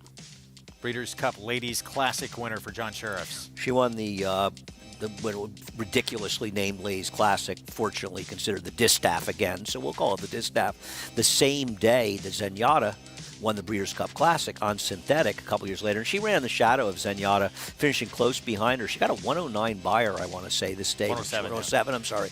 And I think Zenyatta got around 110 or so. So she beat Gio Ponte. She's a wonderful racehorse that ran for the Y Gods. She has not been a good producer, though. Her horses just have not come close to where she was.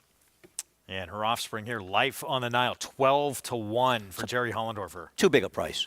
If she were my horse, I'd be having Nick Juarez with us riding great at the meet. Just go to the lead. Now, where's that sprint speed? Did not show it really last time out. Going to start here in a moment with the first-time starter. There's two first-timers in this field, the 9 as well. Humor me now, Brad Cox, the dam, was actually graded stakes place sprinting on the grass and produced 2 first-time out winners. But only one foal was a particularly good, decent horse, not even that good. 6 of them were not good horses at all. $250,000 off a 21-1 workout a year ago almost at OBS. That's a lot of money to pay for an alternation. Right now, a little lukewarm on the board. And here he is. Martin Garcia will look to go back-to-back on board for Brad Cox. The 2 stand proud at 12-1, 5/3 in 6 starts. It's tough to take a maiden claim or claim from Brad Cox in a spot like this to a lesser trainer or a lesser-known trainer. But this horse's figs are fast enough to compete here, but they were for Brad Cox. Yeah, showed ability against straight maidens, too. His third to Caw Cab for Brad Cox. Atlantic Dancer at 8-1. The lack of speed worries me, but she's fast enough and a big price, and I'm always rooting for my main man, Nick Zito. Can he finally break through today? He's been the favorite in 3 of his previous 5 starts, Mount Craig. I'm with you. You're supposed to let him beat you.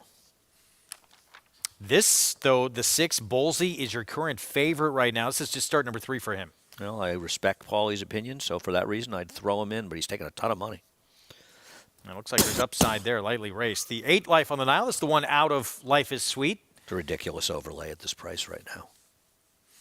Nick Juarez will be aboard 12-1.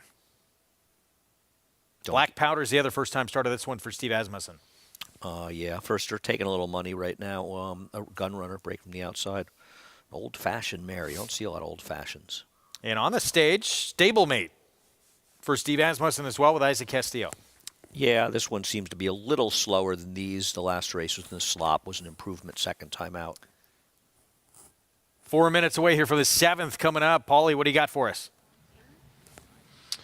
Well, I had mentioned to you guys that going into this race, I like the 6 Bolsey. You know, this is a horse for Donnie Von Hemmel. You know, Donnie and Kelly, they both are very, very conservative trainers when it comes to their first, second starts, and horses usually improve as they move along. Now, this horse did get bet first time out, going 6 furlongs.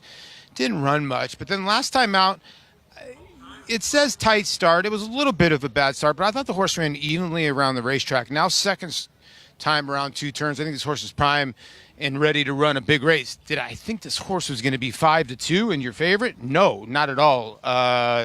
So hopefully this horse can maybe go up to 7-2 or 9-2. Mount Craig, the 5, I thought made a great appearance on the racetrack, but yeah, you know, you never know what you're kind of going to get. This is a horse, you know, in February lost at 3-5. Has burnt a lot of money. Ronnie Marquette's a heck of a trainer. This horse has been training great. And I can see the horse in the equation, but how far back is this son of Arrogate going to be? You know, the 9 Black Powder is taking some money here. But he came out, he was a little rambunctious. Now, it is a little humid out today, and some of the horses are a tiny bit sweaty for the first time this meet, but the 9 was acting a little rambunctious. Ricardo Santana was able to get him to settle down a little bit, so just the way that he's acting, the way that he's on his speed, I would think the way he's getting bet, he's going to show some pop out of the gate. And then the last horse, Humor Me Now, I thought was very interesting. It's 2 different things, Greg and Andy. Like, number one, this is the first horse I've seen Brad Cox bring in from the Churchill Downs training track. He usually either has him trained here or has him at fairgrounds. And 2, Martin Garcia's aboard. He usually doesn't ride a lot of Brad Cox horses, so I'm kind of confused what to do with the 1 Humor Me Now. That's why I like the 6 Bolsey here. And that's significant money for Bolsey in here. It looks like a lot of upside, though. Went a mile and a 16th last time out. Had a little bit of trouble. Was only beat 2 1/4 lengths. 5-2 top choice. There again, Mount Craig. 5-2. We'll see if he can get out of the gate a little bit better. That's been one of his several problems. Yeah, the other one is hanging. I'm sorry, horses that lose consecutive races at 6-5 and 3-5. I don't want them, especially in what's a competitive field on paper. This horse had his chances to win for Bill Mott, who's done very little wrong this year. Now goes to Ron McQuett. I don't know why you would assume Ron can improve her. I'm just not a fan of a horse like this. I'm not saying he can't win, but I'm going to let horses beat me. On the other hand, the public's not really going 3-1 right now, second choice. I'm surprised. Are you surprised this horse is as big a price, Greg? Surprised that Mount Craig's 3-1? Yeah. Looking at the doubles. Big favorite. I mean, he's disappointed several times. You know, there's a gigantic favorite in the double. This is insane. Somebody absolutely buried the double. The double with the 1, the firster, is paying $12.60. The last winner paid $8. That's 3-5. I don't know how big the pool was, but I'm going to find out. Let's take a look at what that double pool was. Give me a sec. 17,000. Here again. So, not that much. This is Life on the Nile. This is the one out of Life is Sweet, who has had plenty of opportunities. There were several times I thought this horse was incredibly intriguing and took money. I mean, 2 starts back, this horse was 2-1. I know it was a much softer spot, but it makes you take pause, too. Got beat for 40 maiden claiming sprinting. I'm sorry. The Life on the Nile. Yes, I agree. Yeah, but the figures are fast enough. I just think they're supposed to go out winging and try to wire the field. You're 0 for 9. If you want to win, go to the front. I feel like it's a horse that Jonathan liked last year when he got caught at the wire at 10-1 back on February 26th. Can I get back to that double, the 1260 double with the 1? There's 17,000 and change in the pool. So that means their payout pool is about 14,000. So there's about $2,200 on this combination. Considering it's paying $32 with the 5, who is favored, and they're supposed to be around the same price, and the 5 at $32 has around $800 on it. Somebody bet about a $1,500 double, and I'm going to guess basically one person. So obviously there's somebody out there that believes the first-time starter is a real runner. It's not now being reflected in the win pool, but that's a substantial bet. I don't think it came in $10 increments from people. One person, in all likelihood, absolutely crushed the 8-1 double. And for a moment, he's co-favorite right now, but the 1 was favored briefly from that inside post for Brad Cox. But not 3-5 or 1-2 like the double is suggesting. Somebody bashed this double. Not a big pool, but somebody bashed it. A lot to try and overcome. Going 2 turns in your debut on dirt. Not easy to do at all. Having to deal with the rail. I'm with you. Not my kind of horse, but I think that kind of money. I think that money in the double, oddly, is probably indicative. I don't know. What I should look at probably is, was the horse bet in doubles with everybody or just with the 8? It was an $11 double with the 1 in the last race and 12 with that horse, and that was 3-5 versus 3-1. So they honed in on just the 2 horses, the 1 and 8.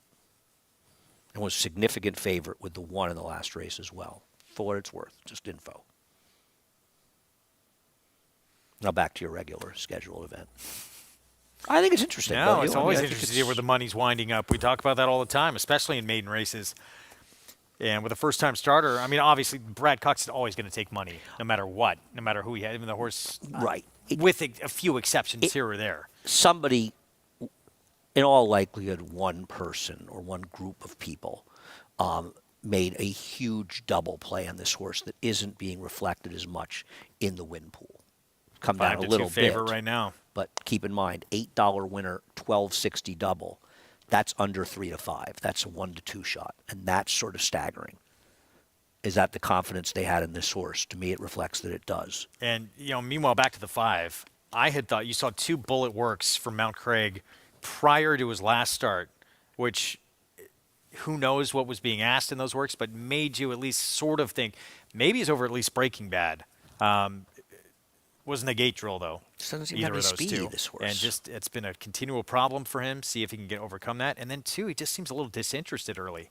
Yeah, I agree. I just don't think he has much speed, this horse. I don't think it matters what they do with him in the morning. We'll see. 3-1. He is the second choice on the board. And then Bolsey, Paul's selection, the 6th. Start number 3 for him, for Don Von Hemel. Third choice. Well, he's second out, 3-1 as well. Here we go. Interesting 7th coming up. First-time starter, the favorite for Brad Cox from the inside post. They close the gate on that one now. Let's go to Jim Byers for the call. Martin Garcia getting reset. Mount Craig heads in on the stage. The last to load. Now they've taken Humor Me Now back out of the gate for an inspection. He does a turn and moves back in. Race 7 at Oaklawn, all in line. 1 mile. They're off. And off to a good start, and there goes Black Powder, darting out early on. Life on the Nile is second. Bolsey away promptly on the inside and third. On the stage is 4th. Stand Proud 5th. Humor Me Now in the red, 6th on the inside. Then Atlantic Dancer and Mount Craig is trailing the field as they turn to the backstretch. Ricardo Santana and Black Powder lead the way a length. Bolsey keen to move up on the inside, but he's pocketed in behind the leader. Life on the Nile is second. Bolsey is third on the stage. Well out there is racing in 4th. And joint 4th here with Stand Proud in the purple sleeves. Then a length and a half to Mount Craig. He's gained out of the trailer spot. He's only about 5 off the lead. The back end of the field are Humor Me Now inside of Atlantic Dancer. Half mile to the finish. The finish line is the 16th pole. And it's Black Powder with the lead here by a neck. And Life on the Nile is still with him. Bolsey on the inside remains in that second flight with On the Stage, who's a bit wide, and Stand Proud in between. Mount Craig is in the clear. Mount Craig is still only about 4 lengths off the lead. Then Atlantic Dancer, Humor Me Now has dropped out of it as they come to the top of the short stretch. It's Black Powder with the advantage here. It's a fairly short lead. It's still a half length to Life on the Nile. Here come the closers. Stand Proud is gaining. Mount Craig way down the middle of the racetrack. Bolsey and On the Stage. Final 16th. Black Powder trying to keep it together in his debut, and he's going to do it. Stand Proud was second, followed by Life on the Nile and Bolsey. That was the other first-time starter, Steve Asmussen, Ricardo Santana Jr., and a son of Gunrunner winning his debut every step of the way in front here at 11-1. And frankly, this race was over at the start. Leahy broke, and give Ricardo the credit. He had one plan, which is we got some speed. I'm going to come popping out of the gate. He was able to clear. He got to the front, and it was all over. I don't know what the money in the double was for the 1. That horse can't run at all. 11-1 on your winner, debut winner for Steve Asmussen with a Gunrunner. 13-1 underneath with the 2. Didn't take a nickel and ran off to win. Wow. Not bad. 9 to hope somebody. Like Hope Steve cashed. Who was a number as well? 9-2 on the 8. Oh, number came down late. 11-1 over 13-1 over 9-2. Black Powder, maybe another talented Gunrunner for Steve Asmussen. Debut victory. And maybe more things to be heard from this horse down the line. Getting a late start to things. We're going to take a timeout. When we come back, the coach cannot keep him down. 87 years young. Thrown from a mount back in December. Did not take him long to get right back on up on his stable pony.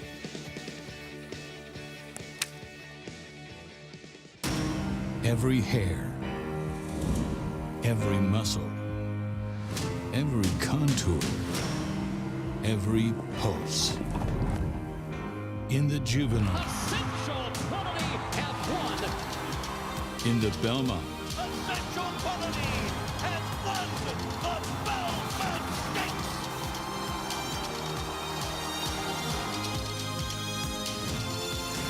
well named.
We're back on America's Day of the Races on our FS2 coverage, brought to you in part by Claiborne Farm. 100 years of doing the usual, unusually well. 7th in the books at Oaklawn. First-time starter, leads every step of the way. Steve Asmussen, Ricardo Santana Jr., Winchell Thoroughbred Silks, and a gun runner.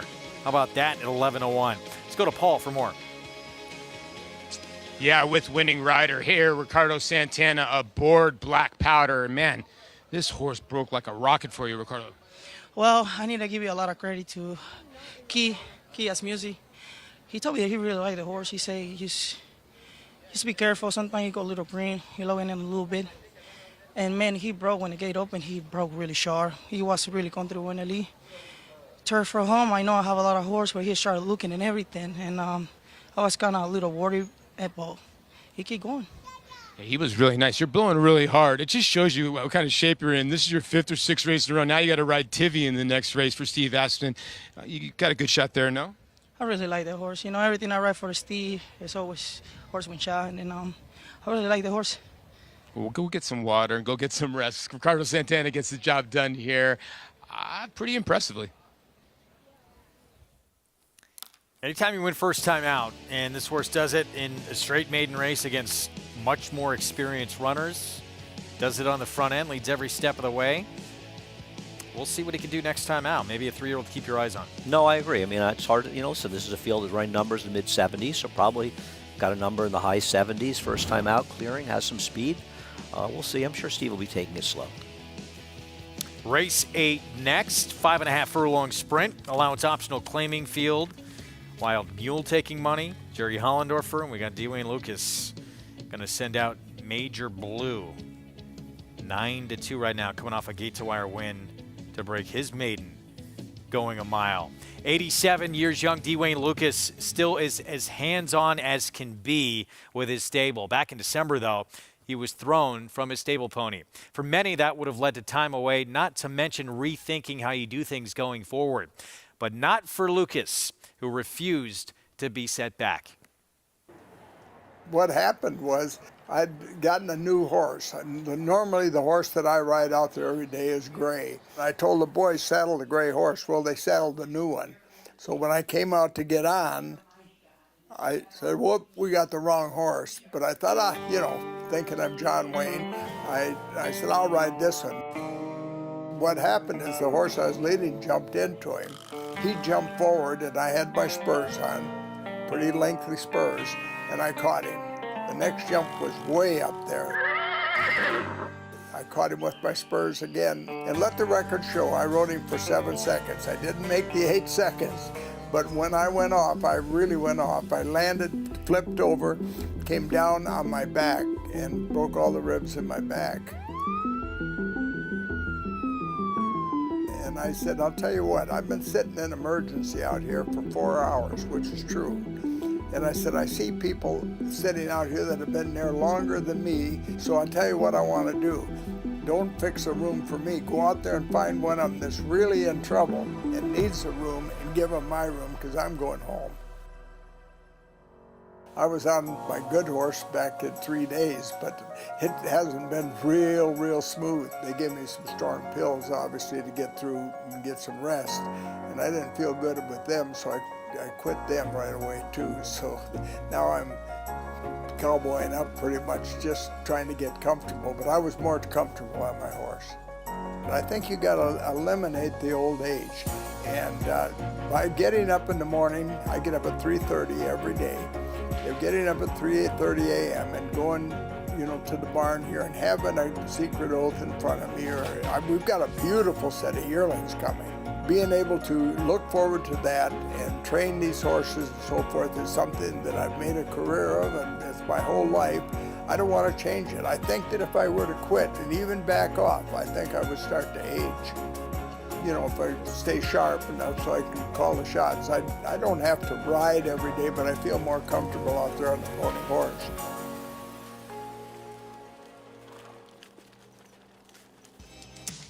Cannot keep a good man down. Certainly Dwayne Lucas never going to stop doing what he loves as long as he's able to do it physically.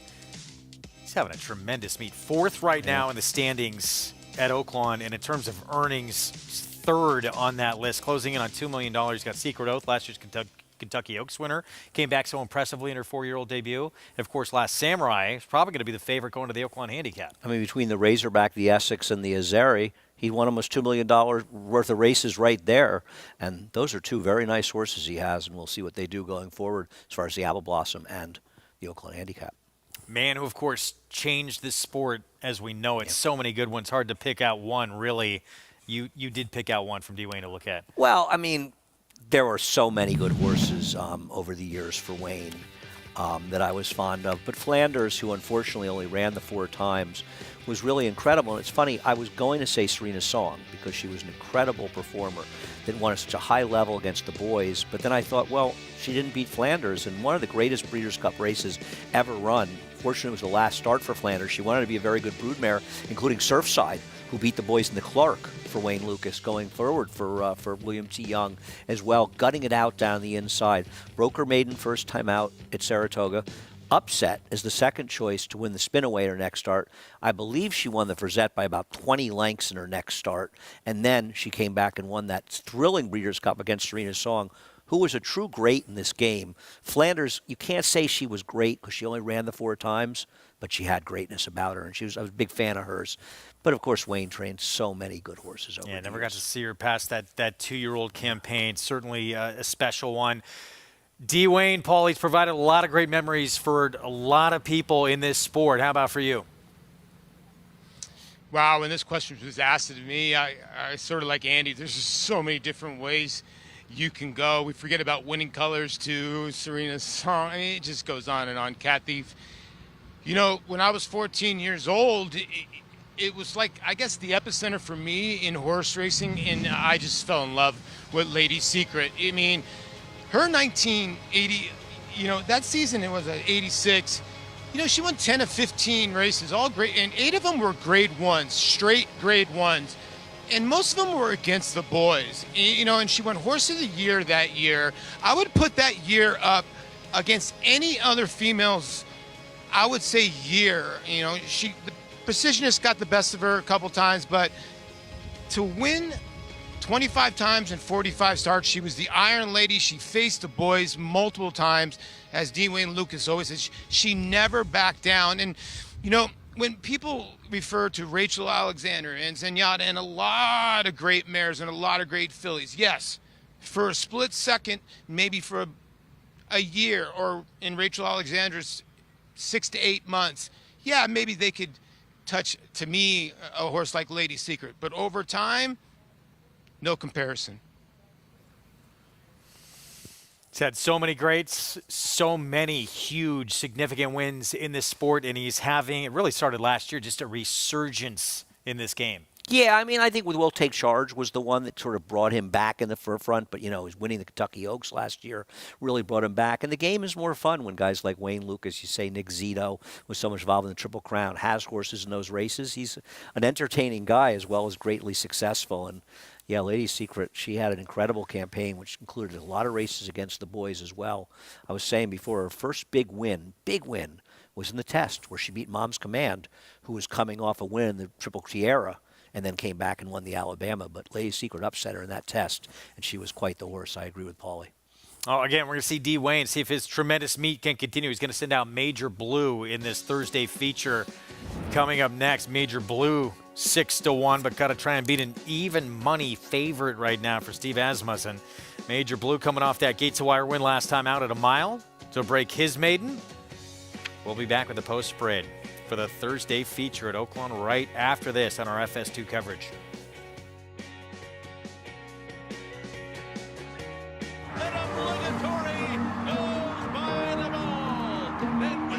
Here comes Malatha. Here comes Clariere on the outside, and it's going to be Clariere.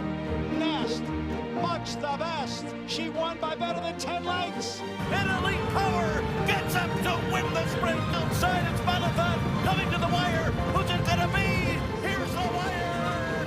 Oh, the witch has come true. That one's for you, Cody. Who you betting on? How about an app created specifically for horse racing? Nairo Bets. We specialize in thundering hooves, fist pumping and boosting your bankroll with robust weekly promotions. And offer betting tips from actual horse racing experts. Bet all day and night, nationwide. Get the action and thrill of horse racing with NYRA Bets. Flightline is in full flight. Flightline turns it on at the top of the stretch, and he's in cruise control. And Flightline takes off. Take a good look at this, because you're not going to see this too often, maybe never again. Flightline, 20 lengths clear. World-class racehorse, world-class performance at a world championship event.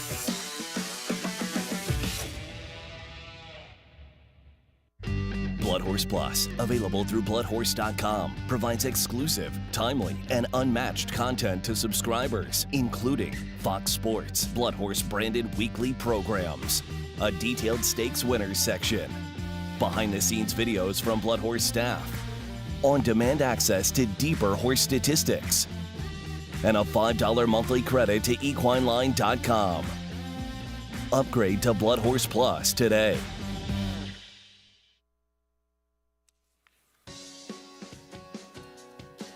We're back at America's Day of the Races on our FS2 coverage. We have the feature of this Thursday card coming up. We're approaching the 11-minute mark to post. We'll get to that post parade in just a little bit. We heard from Acacia Clement earlier on in the program, talking about some of what transpired at that OBS March 2-year-old in training sale. She got up with some more of the consigners, including the son of Justify. Let's go to Acacia for more.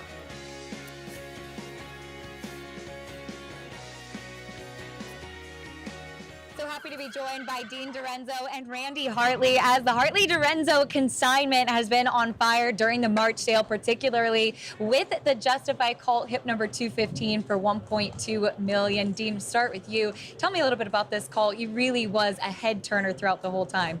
He was. I'll tell you the first part about it was that my partner Randy Hartley fell in love with him immediately at the 2-year-old at the yearling sale, and said, "We got to go home with this horse. We've owned the family, the mother," and he was similar in looks and muscle tone and so forth, and he's been one of the favorite colts all year. So it was really no surprise how he performed, because he's a born athlete. And Randy, I know you had some familiarity with the pedigree. How important at these 2-year-old sales is it finding that balance between the physical and the pedigree to have the whole package? You know, it's hard to find, and when you find it, you know it. You know, it's like it hits you instantly. We really didn't know we were going to be able to buy the colt when the hammer fell for the exact same price we bought his mother for. We're like, we got this colt. You know, he's been a horse in the barn that you don't really notice that much, because he real quiet. He's like serious about his job. He's like, let's go out and train, and you know, he's just did everything that we thought he was going to do.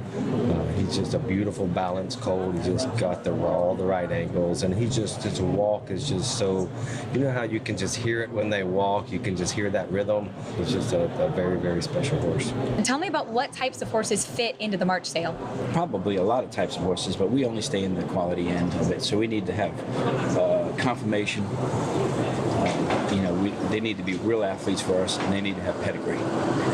So that's really, for Randy and I, that's what we go for. It's built us our tremendous amount of graded stakes winners, Grade 1 winners, Kentucky Derby winners, so we really don't want to change that or leave any of those ingredients out. Here at OBS, it's perfect. We live here in Ocala. They put up a great facility for us, big racetrack, a great place to sell horses. And as a consigner, how rewarding is it to see one that you've put a lot into sell well? You know, it's bittersweet. You get emotionally attached to them, but at the end of the day, this is what we strive for. We want them to go to those great places and win stars, and you know, all the Bill Haley brought and all the you know, the big guys. You get these horses in Steve Asmussen's, and you get them in Todd Pletcher and Bob Bapper. You get your horses in the best spot that you can get them in, and that's our ultimate goal, is to get our product in the hands of those guys. We can't wait to follow this colt. Big congratulations, guys. Thank you so much. The next stars of the sport, potentially some big prices. We heard about that $2 million Good Magic earlier. Now $1.2 million Justify out of Zinze, who produced among others, Moon Over Miami. Is $1 million, $1.05 million low for a foal at Cave Rock? I mean, I'm just sort of musing. I wonder what they expected to get. The horse probably sold as a yearling before Cave Rock. After Cave Rock in all likelihood had shown what kind of horse he was. I wonder, maybe they didn't sell him as a yearling. Maybe they kept him to sell him. I don't know. Just curious. Feature race coming up next. It's 8th at Oaklawn, 5.5 furlong sprint. We don't see a lot of these. Allowance optional claiming group. And short price on Tivy for Asmussen off that maiden win. And for people that are wondering, this is the second division of the race, the 6th race today. They split the divisions of this race. Everybody was, burning to know that. Okay, I'm going to leave. I apologize. I had to get you there. Well, this is actually the more competitive No, you're division. correct. And why is ahead. Tivy even money? Asmussen, Santana. You see the big move forward last time out. Steve's winning 11% at the meet. Nothing against Steve, but it's a little bit. I mean, we'll go to the profiles of the rest and the resumes of the rest of this field. This is the horse, and it's today's third off the bench. He's moved forward. Those first two coming back. One number horse. Yeah. No. He's way overbet in my opinion. Okay. Not that he can't win. I think 6-5 silly. Why can't Wild Mule win? Cutting back in distance. Team Impossible? His figs aren't that bad. Yeah, we're going to start with him. Has the rail. Hollendorfer, Bejarano blinkers go on and turns back. I wouldn't bet him at 5-2, but I think he fits in the race. What do you think he should be? I don't know. That's a good question. Right. Probably co-second or third choice with the 6. Why is Major Blue 7-1 and he's 5-2? Yeah, that's a fair question. Here he is. So again, Jerry Hollendorfer sending this one out, and Tom Amos taught us at Saratoga, never a great thing when you're seeing an equipment change because it means that things are not going well. I think equipment changes are usually an act of desperation. I agree. Yeah. Here's the 2 Warrenell, 24-1. Too slow to win this, running at Perry Meadows. Jeremy's Jet has been in, the last time he was in a stakes race at Keeneland. He has the one good race in a muddy track at Saratoga. The rest of the races are just too slow. Scatamaran at 34-1. Yeah, tough to like this one for a trainer. It just doesn't win in Oakland. Going to add some speed. I don't know if he's going to add much else. Right. 6-5 favorite coming off that maiden win for Asmussen. Yeah, you're right. He stepped up last time. Let's see if he can do it again. I wouldn't take 6-5 or 7-5 to find out, but probably going to drift up. Here's the D. Wayne Lucas horse, Major Blue, cuts back in distance. Wayne has bad numbers turning back in distance for what it's worth. And off wins, he's 0-6. Not that big a stat. Little sweet thing, 9-1 here on this Don Von Hemel. Has some good figures, but I don't think they add up. If you look at the races, and the Houston and Remington Park form rarely transfers. And Robertino Diodoro meets leading trainer with a meets leading rider here. Too much info. Expect him to drop in price. He should be the controlling speed here. I like his chances in way too tough in a muddy seal track last time. 9-2 outside. All the money, Paulie, going to Steve Asmussen's Tivy. Yeah, all the money going to Tivy, and Ricardo Santana is saying that, listen, he really likes this horse, and they put the blinkers on 2 back, and the figures have gotten a lot better. It seems like he's grown up a little bit more as a 3-year-old. Now, is there going to be anybody else in here that can go with him early? Because, he cleared basically a 12-horse field from the 12-hole, or at least was able to get on over and sit a good trip. So he's pretty fast. Kind of in agreement with Andy on Major Blue. Cut back for D. Wayne Lucas. Not a bad effort last time going gate to wire. I mean, we just saw a horse cut back from a mile. That was Armand to 5.5 furlongs, and it, ended up in a victory. The 8, too much info. Is this not enough info on this horse, that this horse is dead on the board? 5-2 to 4-1. You're getting Torres and Diodoro, and that seems like that hasn't really been a theme that's been 4-1 or not getting bet. They usually will get bet. And then the one Wild Mule is very interesting because Hollendorfer's horses have been fired. I want to say the last 5 horses that he sent out, 3 of them have won.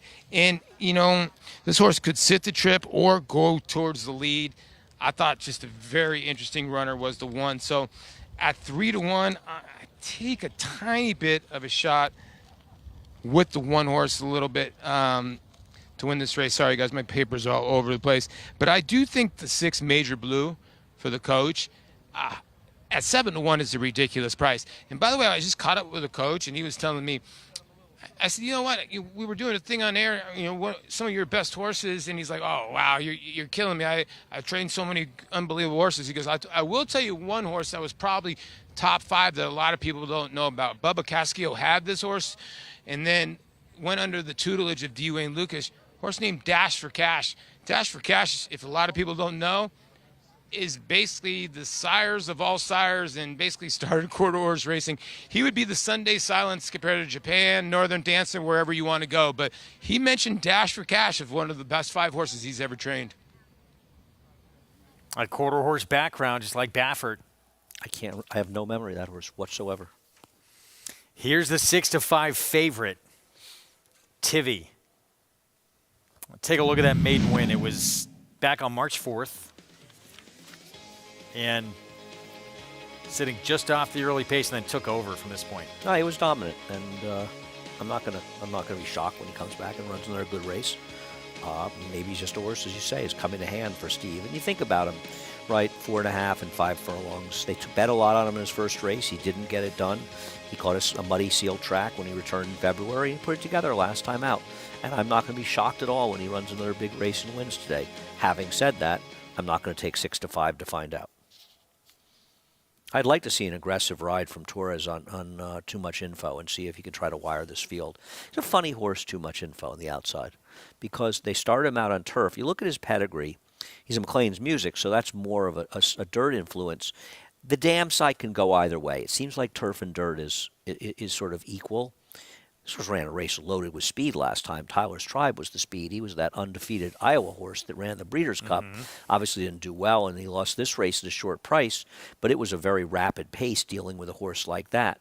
And I think he gets a more reasonable spot today, and I'm going to hope Too Much Info is going to be a very interesting horse, and I'd love to see him be aggressive, go to the front. He loses from the front. He's the quickest horse in here. He is the quickest horse in here, but I'd like to see him hopefully break sharp, and he's ridden that way.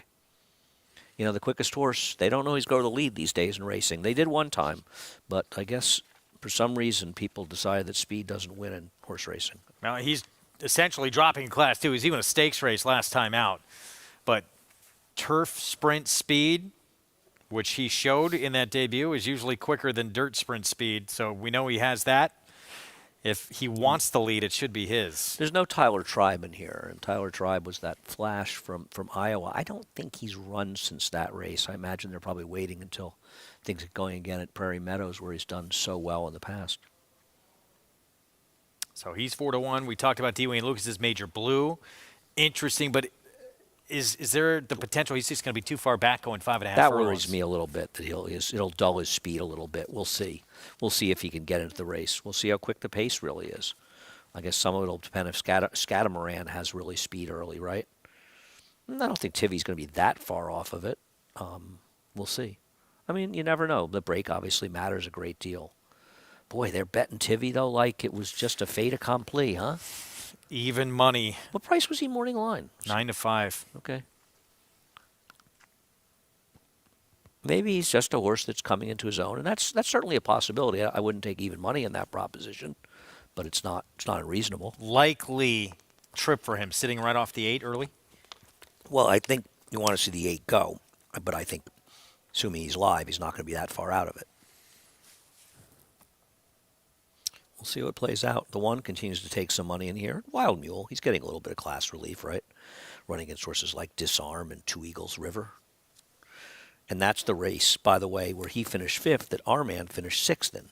I wonder if some people were noticing that. Yeah. Now, Arman was more suited, and he's not a horse that probably should have been going long, so maybe he really needed to cut back. Whether or not he has the race to get back to, there's nothing wrong with his races. His best figures at Delaware, form that sometimes does not get repeated. Wild Mule, though, multiple winner. One of the first 2 starts of his career at Monmouth, back as a 2-year-old. And another Army Mule, right? He's been a pretty efficient young sire. Was that I want to say a 114? Sounds right. The Carter? Yeah. Ran 3 times. He was just, unfortunately, he just was. Good. Yeah, he just had a myriad of physical issues, and unfortunately, they were never able to get him back on the racetrack. I remember being skeptical of him in the Carter, and he just completely and totally destroyed the field. I don't That know. was. Were you here for that? I was. You were, That okay. was impressive. Yeah, no, it would just destroy the field. But I remember even then the connections. Todd Pletcher trained him, Vinny Viola, who owned him, being concerned even at that point that, could they keep him together for a race like the Met Mile? Well, he's giving some of his talent out in the breeding shed, which was certainly working for him. But he was major physical issues. But I think he was a very expensive yearling buy that took a long time to get the racetrack, like maybe $1 million plus. Could be wrong. His offspring here, Wild Mule, the rail for Jerry Hollendorfer, 7-2. But you are right. They're betting this 5 off the screen right now. Tivy being bet like he cannot lose off that maiden win. See if the 8 takes a late pop. He went 7-2, 4-1, maybe not. But we do see a late flash. That last flash at Oaklawn could be very telling. And Major Blue for D. Wayne Lucas, the 6 at 5-1. He'll cut back to sprinting for the first time since his debut. He went in 2-mile races after that, and that's how he broke his maiden on the lead at a mile. He will not have the lead in this race. Jim Byers the call. Here's the 8th from Oaklawn. Tivy is already in there. Too Much Info is in. There, in the gate.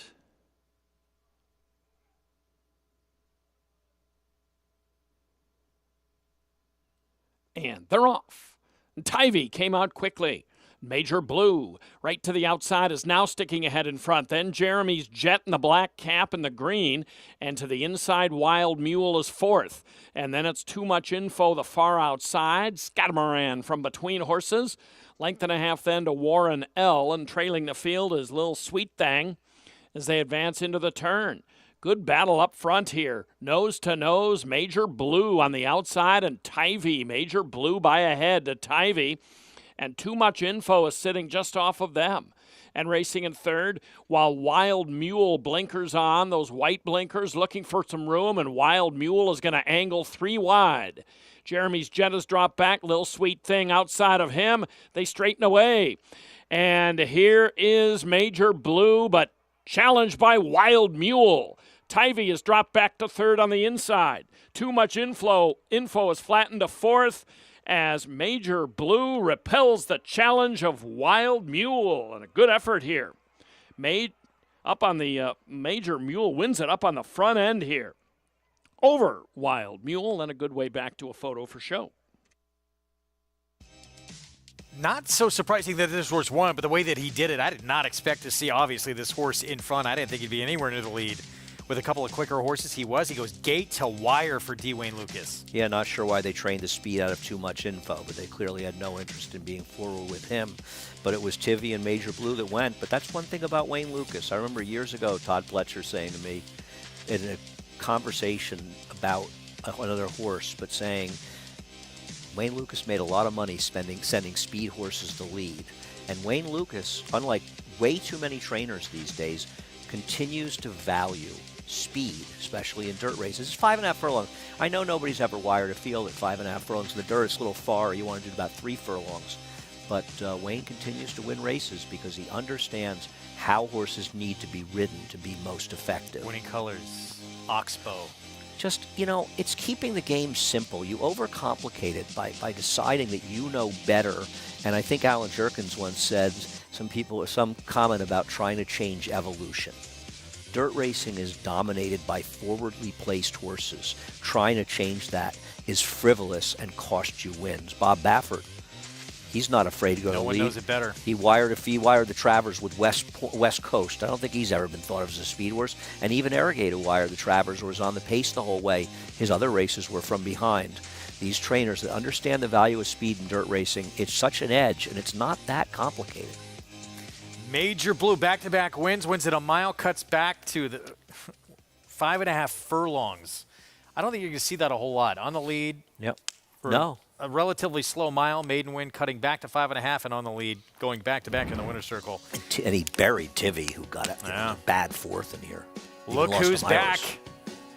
Joel Rosario with a New York sighting coming up on Friday with a filly who is undefeated in the feature. We'll have a preview coming up.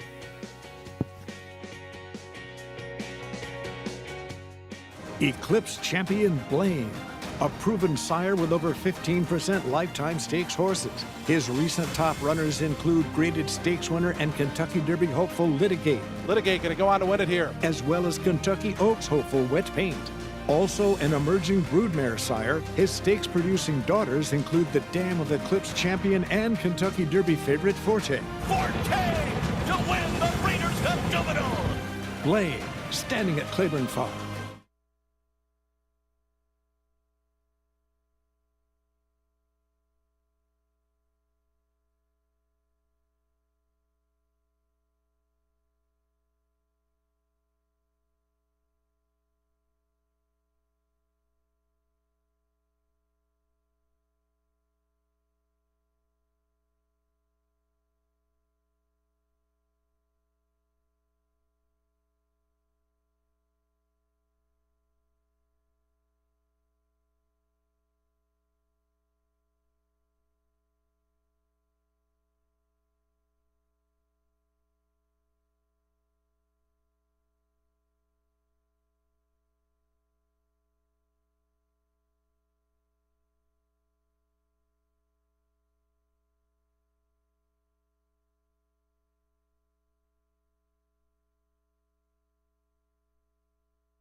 We're back on America's Day of the Races on our FS2 coverage for this Thursday card from Hot Springs.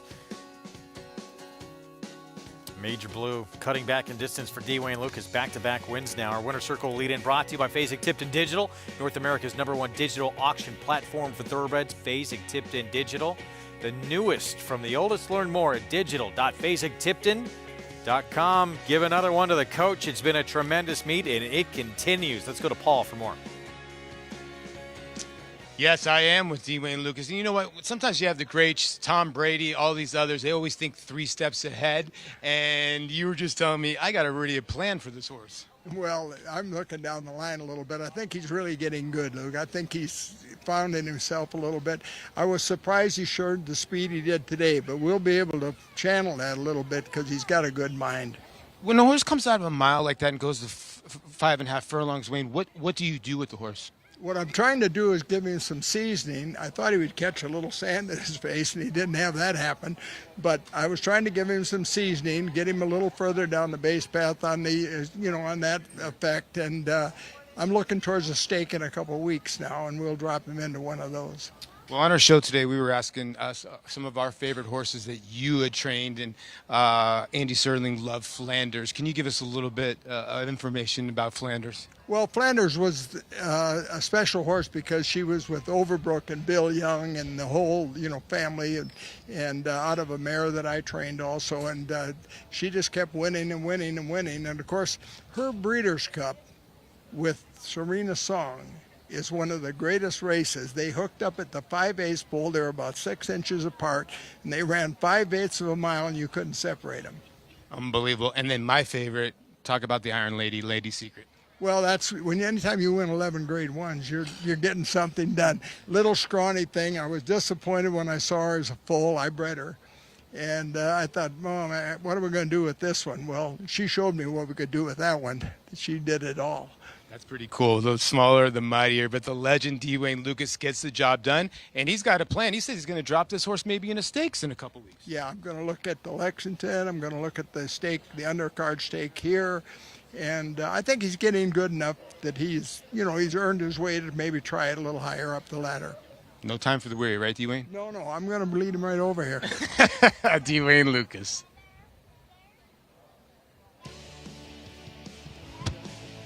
Triple Crown nominated, but looks like sprinting. is what he's going to be best at? Well, not if he runs in Lexington. And, of course, Wayne Lukas ran a horse in the Lexington that broke his maiden for a tag a number of years ago. He upset the Lexington, and he won the Derby, and Yes, he won he the did. Preakness. Charismatic. Frankly, if he hadn't gotten injured, he probably would have won the Triple Crown. And he's one of those Triple Crowns that people don't talk about because he got hurt in that Belmont. He not only got hurt, may have cost him. He didn't have the best of trips in that race. Chris He was Antley, way right, too getting up and wa- saving him. But he was way too close to a fast pace that Silver Bullet Day was actually setting. Flatter colt, Major Blue. So get a chance potentially to get into that Kentucky Derby. On the end of the line for the Flatters, not too many crops left. A tremendous sire that left us. One at a mile. over. Who's to say? Don't worry, Wayne's got them all circled. It's just a question of Give him how a many chance. he can get in. Yep. We're going to look we're back to action, obviously, in New York on Friday. Race 7, the Eastview. That is the feature on the card, 6 furlong sprint. And a couple of interesting names showing up in here. Obviously, Joel Rosario returning to town. That's going to be fantastic. He's going to be a Maple Leaf Mel, who's had 2 starts, 2 wins last summer at Saratoga. It says something about the way this horse must be working to come up for this start. And I have heard that he's been working well. That Joel would come up to ride him. He's going to ride a number of mounts onto the card. Looking forward to seeing him. This was just, I think, about 15 days. Thank you. This is about 15 days after she broke her maiden. She came back. Unfortunately, she came out of it with an issue, but she was just too fast, a 2-year-old. I'm not going to try to beat this horse, and of course, owned by Bill Parcells. Yeah, August on Farm. Those Parcells looks. Look how easily she did this, too. Stakes victory by 3+ lengths in hand. Won first time out with an 81 Beyer at Saratoga, dominating that field by 5 lengths. And has been on the lead in both of those victories. That's got to be the game plan. Again, you would think had a bullet gate drill coming into this in preparation. Yeah, my friend David Argona said he's watched this horse's work and said they've been very impressive, in his opinion. Well, going to deal with Le Bon Temps as well, who is a 3-time winner showing up in this spot. It was just beating that Maddie May last out as the favorite. You know, she's a good horse, but Smokin' Mel looks pretty good. You know, we were talking about Downtown Hottie, who won here the other day and could be the favorite for the Bowery. I think Downtown Mischief. Downtown Yeah. Mischief, excuse me. There's so many of these names floating through my head. I think Smokin' Mel may have something to say about that. Yeah, seems like an ultra-talented filly. Going to be exciting to watch her back in action. That is tomorrow on our program. Race 7 on the card, and good to see Joel back. Yeah. So we take a look at the Aqueduct jockey standings. Manny, it's a quiet 61 wins for him, isn't it? Aside from that 6-win day, And he's winning at like a 27% clip. So he's not just. I mean, he's absolutely crushing. Listen, Dylan's having a terrific meet, Jose Lozcano, but he's just blowing them away. what a meet. 3 days remain, so Dylan, work cut out for him to try and catch Manny. Linda Rice has wrapped things up. I would think that's a safe lead with 3 days remaining. Yeah, I think it'll be tough. I know Rob won a lot of races a couple of weeks ago, but I don't think he's got 16 wins in him. Tomorrow's Sunday. Chad Brown's done well. Rudy, Todd Pletcher, but Linda's been incredible. Yeah, both those two atop that list, Linda Rice, Rob Atras, they both had those incredible streaks at one point going on where they were chasing history. Yeah, they both just missed it, as a matter of fact. 8 straight wins on the circuit. I believe Linda got 7, and Rob did he get to 6? I think Rob may have gotten 7 as well. I'm not really sure, but he had that big run. Hey, Rob's a trainer that of all the trainers, they'll really run for a week or two. And then he gets quite quiet and see again, but he has these massive streaks. The horses run gigantic. We get back to action in New York on the Friday card. We're going to take a timeout. We'll return with more about the future stars of our sport from that OBS March 2-year-old in training sale. Stay tuned for that. More from Acacia on site right after this.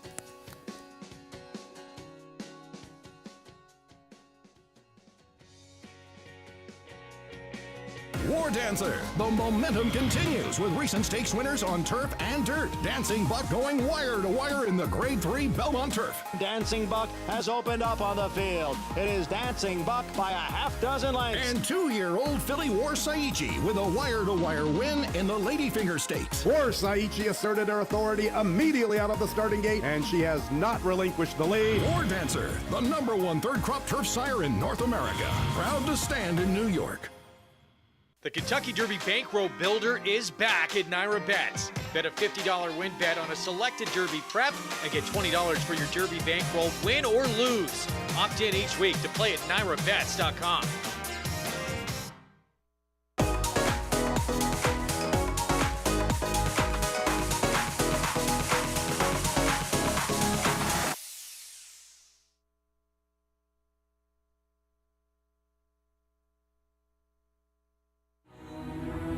This season at Oaklawn, we've got more of everything.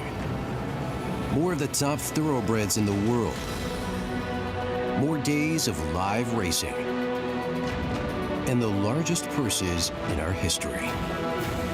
All at a completely reimagined Oaklawn. Come be a part of this historic season at Arkansas's only casino resort. Racetrack Television Network brings you every race, from every track, on every screen, every day. With monthly packages starting as low as $5, RTN gives you great value and access to more live HD streaming and race replays than anyone. Visit RTN.tv today to sign up and watch on almost any device, including Roku and Amazon Fire. RTN has packages that start at $5 per month.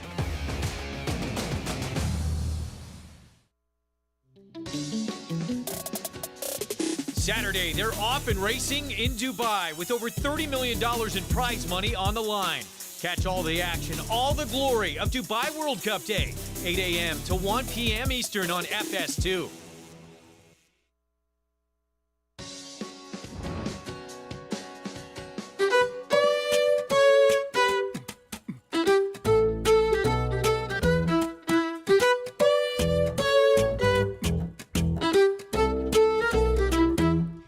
On June 6, 2019, a new chapter began at Alapa when Hillendale transferred its operations to the famed Kentucky Station and Thoroughbred Nursery in Paris, Kentucky, on a farm that traces its origins to 1827. All the essential things have been done. 3 years later, owner John Sikora couldn't be more proud. You know, we're trying to be progressive, thoughtful, and respectful to what's already been here, the intent of the farm, along with, trying to become efficient and modern. The 1,400-acre Alapa is driven by its owner John Sikora's passion to return the landmark farm to its original glory. The extensive restoration includes building a brand new breeding shed out of stone and concrete, matching the training barn that's been converted to be a stallion barn and now houses a roster of world-class stallions. Hillendale also built 8 new barns, plus adding landscaping and building tens of miles of fence, plus adding roads and utilities. Sikora appreciates the daily inspiration the farm gives him. There's the ruins of an old dairy barn, which is it's like a beautiful relic. It's peaceful and quiet. There's waterfall ponds behind the house, behind the office. There's many unique, peaceful, great parts of the farm that create peace and a sense of understanding where you are and how unique the farm is. He also enjoys visiting the stallion barn in the evening when it's quiet and peaceful. The horses are looking outside their stall, looking outside the windows. There's like 4,600 windows in the stallion barn. They can look outside and it's very, very, very natural, peaceful to them. And when I look at this barn too, I feel all the history and the great horses that were here. Great champions were all raised and broke and trained here. Sikora is now focused on making new history at Alapa. When you think of all that living history, it makes you respectful of the barn and who's been housed there, and then also a responsibility of trying to keep that same standard and try to move it forward and be historic in what we do, so that when someone would look back 50 years from now, they have a feeling of obligation for them to do the same here. An incredible property and incredible history, too. Hillendale at Alapa. Proud to have them as a sponsor of our program. More coming up from the OBS March 2-year-old in training sale just concluded on Wednesday. Some big numbers as Acacia has been reporting going through that auction ring. Here's Acacia with more and Son of Arrogate.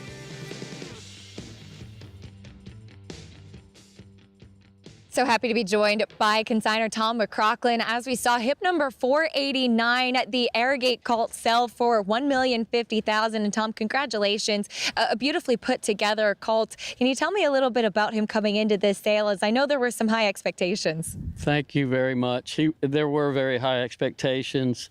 He was an expensive purchase at the Saratoga New York bred yearling sale. He cost $700,000, so he did have big shoes to fill with his full brother Cave Rock, but he really did not let us down in any way. Never had a bad day the entire time we had him. I thought he was a beautifully conformed colt. He was very classy to deal with, very sound horse, and we're really excited that Northern Farm bought him, and he's going to Japan. We can't wait to continue to follow him, but as you said, he was a horse that turned a lot of heads as a yearling as well last summer, and it was definitely, I guess, a big step going for that price in the yearling sale to bring him onto the 2-year-old sale. Can you tell a little bit about that process? It is. It's unusual. It was an unusual business plan, and we had several expensive purchases. He was the most expensive.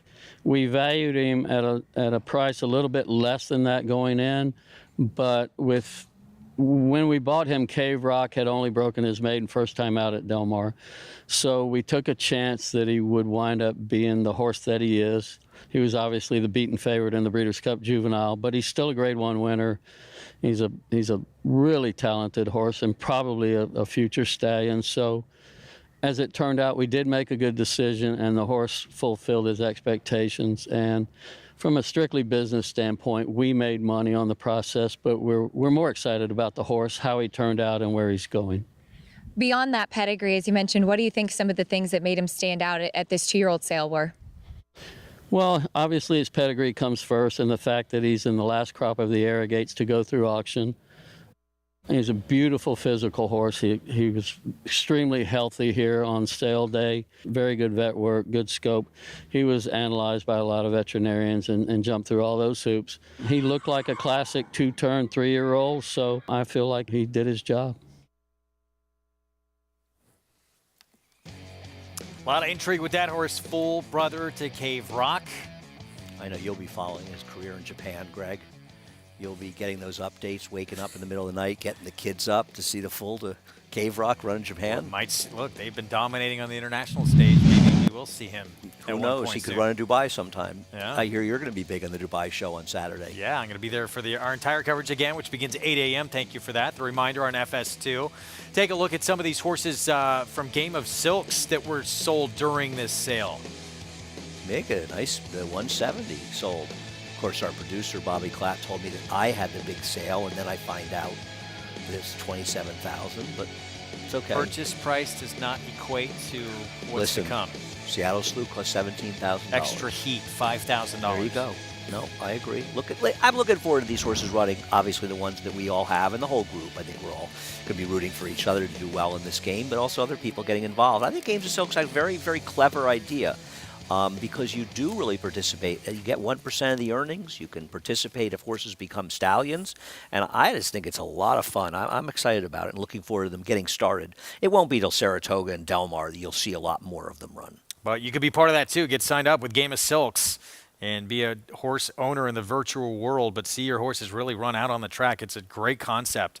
Getting set for this post parade here for this nightcap coming up. Arkansas bred runners, entry-level allowance. Well, here we go with the post parade. Let's start with Data Storm. Data Storm has to find a trip from the inside. He can be forward, but there's a lot of speed in this race, but he's definitely a contender on his form. 12-1. Aspen Club coming off a second win, but against softer company. Yeah, he's got to improve, and that was a muddy seal track, though he ran a similar buyer figure in a fast track before that. That's against State Bred 20 claiming non-winners of 2. Here's Classy Socks, winner last time out to break the maiden. Yeah, he's just going to have to get a lot faster to get it done here, right? Yeah, got a 59 buyer in that win on the slowish side. Peace Dog, 9-1 here. We both thought had a chance. Off the claim for Carl Broberg. This is a very big price on this horse. No respect for Carl Broberg. Miri a Coincidence, Jason Barkley trains. Just claimed. Yeah, you can see where the horse gets the name from the pedigree. It's sort of an impossible horse to make on paper. Westheimer Street at 13-1, Chris Hartman. Another horse to have to improve, even for the great Chris Hartman. Top Road Rules. Arkansas bred, who is 1 for 12. Yeah, I don't like the 1 for 12. Not for me. 4 seconds. Big price. Almost 30 to 1 here on Yep. Stomping Hot Rod. Same situation. This trainer, as we pointed out, no success at Oaklawn. It was an open company at Delta. Ran second last start with speed. A Fleet Sky at 23 to 1, the 9. Not impossible. I think is sort of a fringe contender for a tiny piece. Here's the favorite. So Lockmore at 2 to 1. Well, we're not surprised to see this, right? He's been running good figures. He makes a lot of sense. Fast track, dry track's a very logical horse in this race. Better number on that fast track. 2 starts Right. back. Betty's Cash taking money at 5 to 1 here. Yeah, she looks to be the speed. Can she clear the number 3 or any of the others in here? If she clears from the outside, she's dangerous. She's And fast. Walter De La Cruz on the 13, Macho Rocco. I just can't bet these connections coming in from Delta. They just don't repeat their form from out of town. 4 minutes to post in our nightcap on the Thursday card. Let's go back to Paul. Yeah, guys, very interesting here because I'll be honest with you, I don't really know Lockmore that well, and I think he's the horse to beat in here, but he's an absolute mess here in the post parade. He's washed out. Christian Torres has been scraping, and I know it's a tiny bit humid, but it's not scorching out here. Now, there's a couple horses that have sweating a little bit, but this is the most washed out I've seen Lockmore, and I'm trying to look in his comment lines, and it does not say that at all. So, you know, he's a horse that sometimes the gate gets the best of him, and I think he is the horse to beat. But there is a lot of times we've talked about this with these Arkansas bred races. It's really hard to repeat back-to-back races. Now, this horse has done it as a 4-year-old. Mahomey, who he beat, just missed in race number 5. So, and that was on the drop. I just can't endorse the way the horse looks on the racetrack. Now, 2 to 1, it might be him, but I just can't take this horse at 2 to 1. You know, the 12 Betty's Cash and the 13 are kind of sneaky when it comes to the will pays. The 13's taking a little money, and if you go back to Macho Rocco, this is a horse for Chris Richard that does have a couple races at Oaklawn. He's an Arkansas bred that's been in Louisiana, so now going around 2 turns. 6.5 furlongs at Delta Downs is like 3 turns. Obviously, the 5 furlong race is 1 turn. So, this horse should show some speed from the way outside. Some other horses maybe in here. I thought the 1 maybe has a good shot. But why isn't why? I do not get how the 2 is 13 to 1. And then you have Peace Dog. Okay, so Peace Dog beats the 2 first time out. The 2 was off a 2-year layoff. 2 comes back and wins next time out. And a horse that's 5 now, I think can sit in a good spot. I think that's a ridiculous price at 13 to 1. It can be forwardly placed. So I just can't play the 10 the way he looks on the racetrack. And I'm going bombs away. Martin Garcia, double with the 2 Aspen Club. Get it, Paulie. Here we go. Let's see if Aspen Club can go back-to-back. That was, yes, second off a long time away to get that win. We saw him win we saw Randy Morse win that last race on Sunday off a long, long layoff and win easily. So here's a race prior for Aspen Club, and for Peace Dog, it was his last race. For Peace Dog, too, you can make a similar case. I mean, this was a win from him off a lengthy layoff. He hadn't been seen since May, comes back late January, and he holds off Aspen Club for the win. And claimed out of the race, gave him a little time to come back here. I don't know why Peace Dog is 9 to 1. I think he makes a ton of sense in this race. Not in love with anybody, but he seems to be an awfully big price. Is that fair? And Paul thought the 10, who's the favorite, was a bad actor. Reasons to be concerned about him. Yeah, and Peace Dog's certainly one of the other ways to go. Both these 2, I think, interesting. Certainly Aspen Club came back to win. Let's look at Lockmore. Still your 2 to 1 favorite. And this was January 22nd. For him, this was a win off a long layoff. Yeah, I mean, listen, just by his form, he's the fastest horse, and he's the horse to beat. I don't love how Mahoney ran today. I thought Mahoney was a very disappointing second, losing a long shot with every chance to win. I've never seen him on the track, and Paulie pointed out he doesn't have any notes on him from prior races, but he doesn't love him on the racetrack. Whether or not that comes up being a factor, he's a short price in here. And I think there's just other horses that are just better value out there, right? You can see a little bit of sweat on that shoulder from the 10 there in the background. And who knows? Maybe he's like that all the time. Right. or maybe, but it's not a great sign. It is warm. It's almost 80 degrees in Hot Springs. Wow. Well, it's in 60s here, right? And we're not named Hot Springs, in case you didn't know that. We're going to get, I haven't seen the forecast for tomorrow's. Tomorrow's fine. There's supposed to be a little bit of rain on Saturday. Yeah, we should be clear. Oh, yeah, tomorrow's fine. High 50s. Tough read on the 10. Yeah, you don't love to see that, but it is a warm day. Yeah, both of his last 2 races were efforts against this group that would be probably winning performances. I agree. Just, listen, it's just some food for thought. And I think you have to listen to that information about a horse that's a short price. If you like a horse that's a big price, I don't think you want to get caught up in that stuff. But if you're talking about a horse that's a short price, I do think it's important and appreciate that Paulie gives us that information. And that's one of the good things about having somebody there. And he'll be joined by his Oaklawn partner, Maggie Wolfendale, next weekend. We got a big team there. I thought Paulie and Maggie were great together in Rebel Day. Yeah, they really were. Arkansas Derby is going to be a 100-point race to get into that starting gate for the first Saturday in May. Big ones are coming up early April, but an important weekend this Saturday and Sunday as well. Our ABR race of the week, that's Sunland Derby on Sunday afternoon. Yeah. I know you're pretty geared up for those. I was handicapping a little earlier today. What do you make of this 12 taking all this money here, Betty's Cash? Well, she is the speed. And could she be the speed of the speed? I don't think she's impossible. She's very quick. If you look at Timeform US and you look at their pace-based numbers, she's as fast or faster than anybody in this race. The question is, can she clear the number 3? And if the pace gets I call the she's he's and the he's she's. I'm an equal opportunity idiot. First of all, Betty's Cash should be a she. I mean, that's just not fair. And for idiots like me who always get it wrong, it's particularly annoying when they have women's names. Can I get a little break, Greg? Just a little bit of a break? No, you're not. I'm staying out of this conversation. You created the. What are you talking about? You started it. I just look back to last year, and this horse was competitive against a really talented Arkansas bred named Wheelan Springs. Was third in the stake. I know it was an Arkansas bred stake, but still, I mean, this horse has ability, and maybe starting to get back to it. Didn't come back the same horse.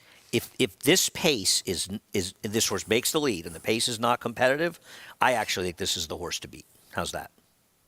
Okay.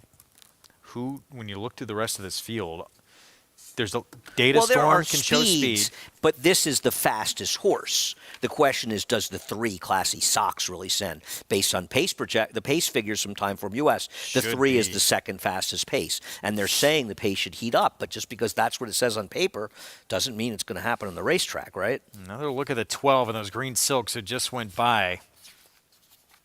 Didn't get a great look to see if we're still that shoulder sweat. 6-5 favorite. I think we've established the horse is washed out. Whether or not it ultimately affects the horse's performance, that's another story. But I think for me, you see a 6-5 shot, I don't want to hear any negatives. Yeah. Now, we don't know. Maybe this horse always washes out in the racetrack, in which case I think it's not that relevant. But still, it is reasonable information. But it's one of the things, obviously, we get with Maggie, who keeps the extensive notes and can tell us, well, this horse would always look wet, right? You can't expect Paul to keep those notes. Data Storm on the rail at 6-1. He was in that Lockmore race when Lockmore came back off the bench to win. That was his first start back in a few months. He's got room to move forward, too. Right, and he's 6-1. He's tactical. He's got to work out a trip from the inside, but he's 6-1, so you're getting paid. If you're looking to bet against the favorite and you win, you're getting paid in this race. And there's some very reasonable alternatives. Peace Dog at 9-1. The 1 at 6-1. I get the money for the 12. I don't think the 12's impossible in here. Well, as you said, the 12's the quickest horse in the race, very probably, fast, right? Yes. It's just a question of how much other speed shows up. And if the rider comes out sort of determined and uses that speed to establish the lead and then is able to back it down a little bit, it could be all she wrote in here. But he was the quickest last time and backed up pretty badly. Well, if the pace gets hot, it's going to be tough.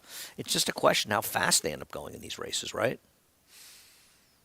4-horse stepping in. Finale on this Thursday card, 6-5 favorite. Moving into the gate, the 10 Lockmore. Jim Byers, the call. And the last pair is a couple of grays, Westheimer Street and Macho Rocco. Macho Rocco on the outside, steps forward.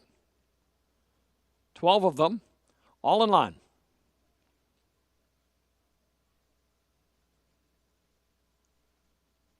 They're off. Betty's Cash began well toward the outside. Peace Dog, and alongside him is Myria Coincidence and Macho Rocco on the extreme outside. As Stomping Hot Rod settles back in 5th. Data Storm 6th, Classy Socks in between horses, races in 7th. Then it's Westheimer Street. Lockmore is way on the outside. He's about 4 wide into that turn and is in front of 3 horses, a Fleet Sky, Top Road Rules, and Aspen Club at the back end of the field. Lockmore is about 10 lengths off the lead as Luis Quinones and Betty's Cash have scampered clear here by 3 as they come to the head of the stretch. Macho Rocco is second by a similar margin. Here comes Lockmore into the picture from the outside, still with some work to do. Stomping Hot Rod inside of him. Peace Dog in that second flight, and Data Storm toward the inside as Betty's Cash has the lead past the furlong marker, and Lockmore has dead aim on the outside, and Lockmore is going to go on by. Betty's Cash now has to deal with Peace Dog. It's going to be Lockmore taking it over Peace Dog. Betty's Cash 3rd, Data Storm the inside 4th. Betty's Cash talked about this being the fastest one in the race. Looked like potentially this time that speed might hold. In the end, does not. Lockmore comes and gets him. The rider of the 12 was afraid to ride the 12. He barely even asked. He could just see the horse was emptying out, but Lockmore, just too good for these horses, gets it done. Bruce Reichen meet leading rider Christian Torres with another victory here. Wins for William Kennedy Jr. Card in the books in this Thursday afternoon. We're back tomorrow, 3 Eastern start time for our FS2 coverage. Enjoyed it. Yeah, had a good time. Looking forward. You and I will spend some time together tomorrow. And then Sunday. We will see you on Friday afternoon. We have a good one from Aqueduct. Eastview is the feature. That is race 7-6 furlongs for 3-year-old fillies. Joel Rosario back in town to ride Maple Leaf Mel, making her 3-year-old debut, 2 for 2 undefeated, including a stakes win at Saratoga last summer. We'll see her go head-to-head with Le Bon Tom, 3-time winner, including 2 stakes wins for Linda Rice, Jose Lezcano. We'll see you tomorrow.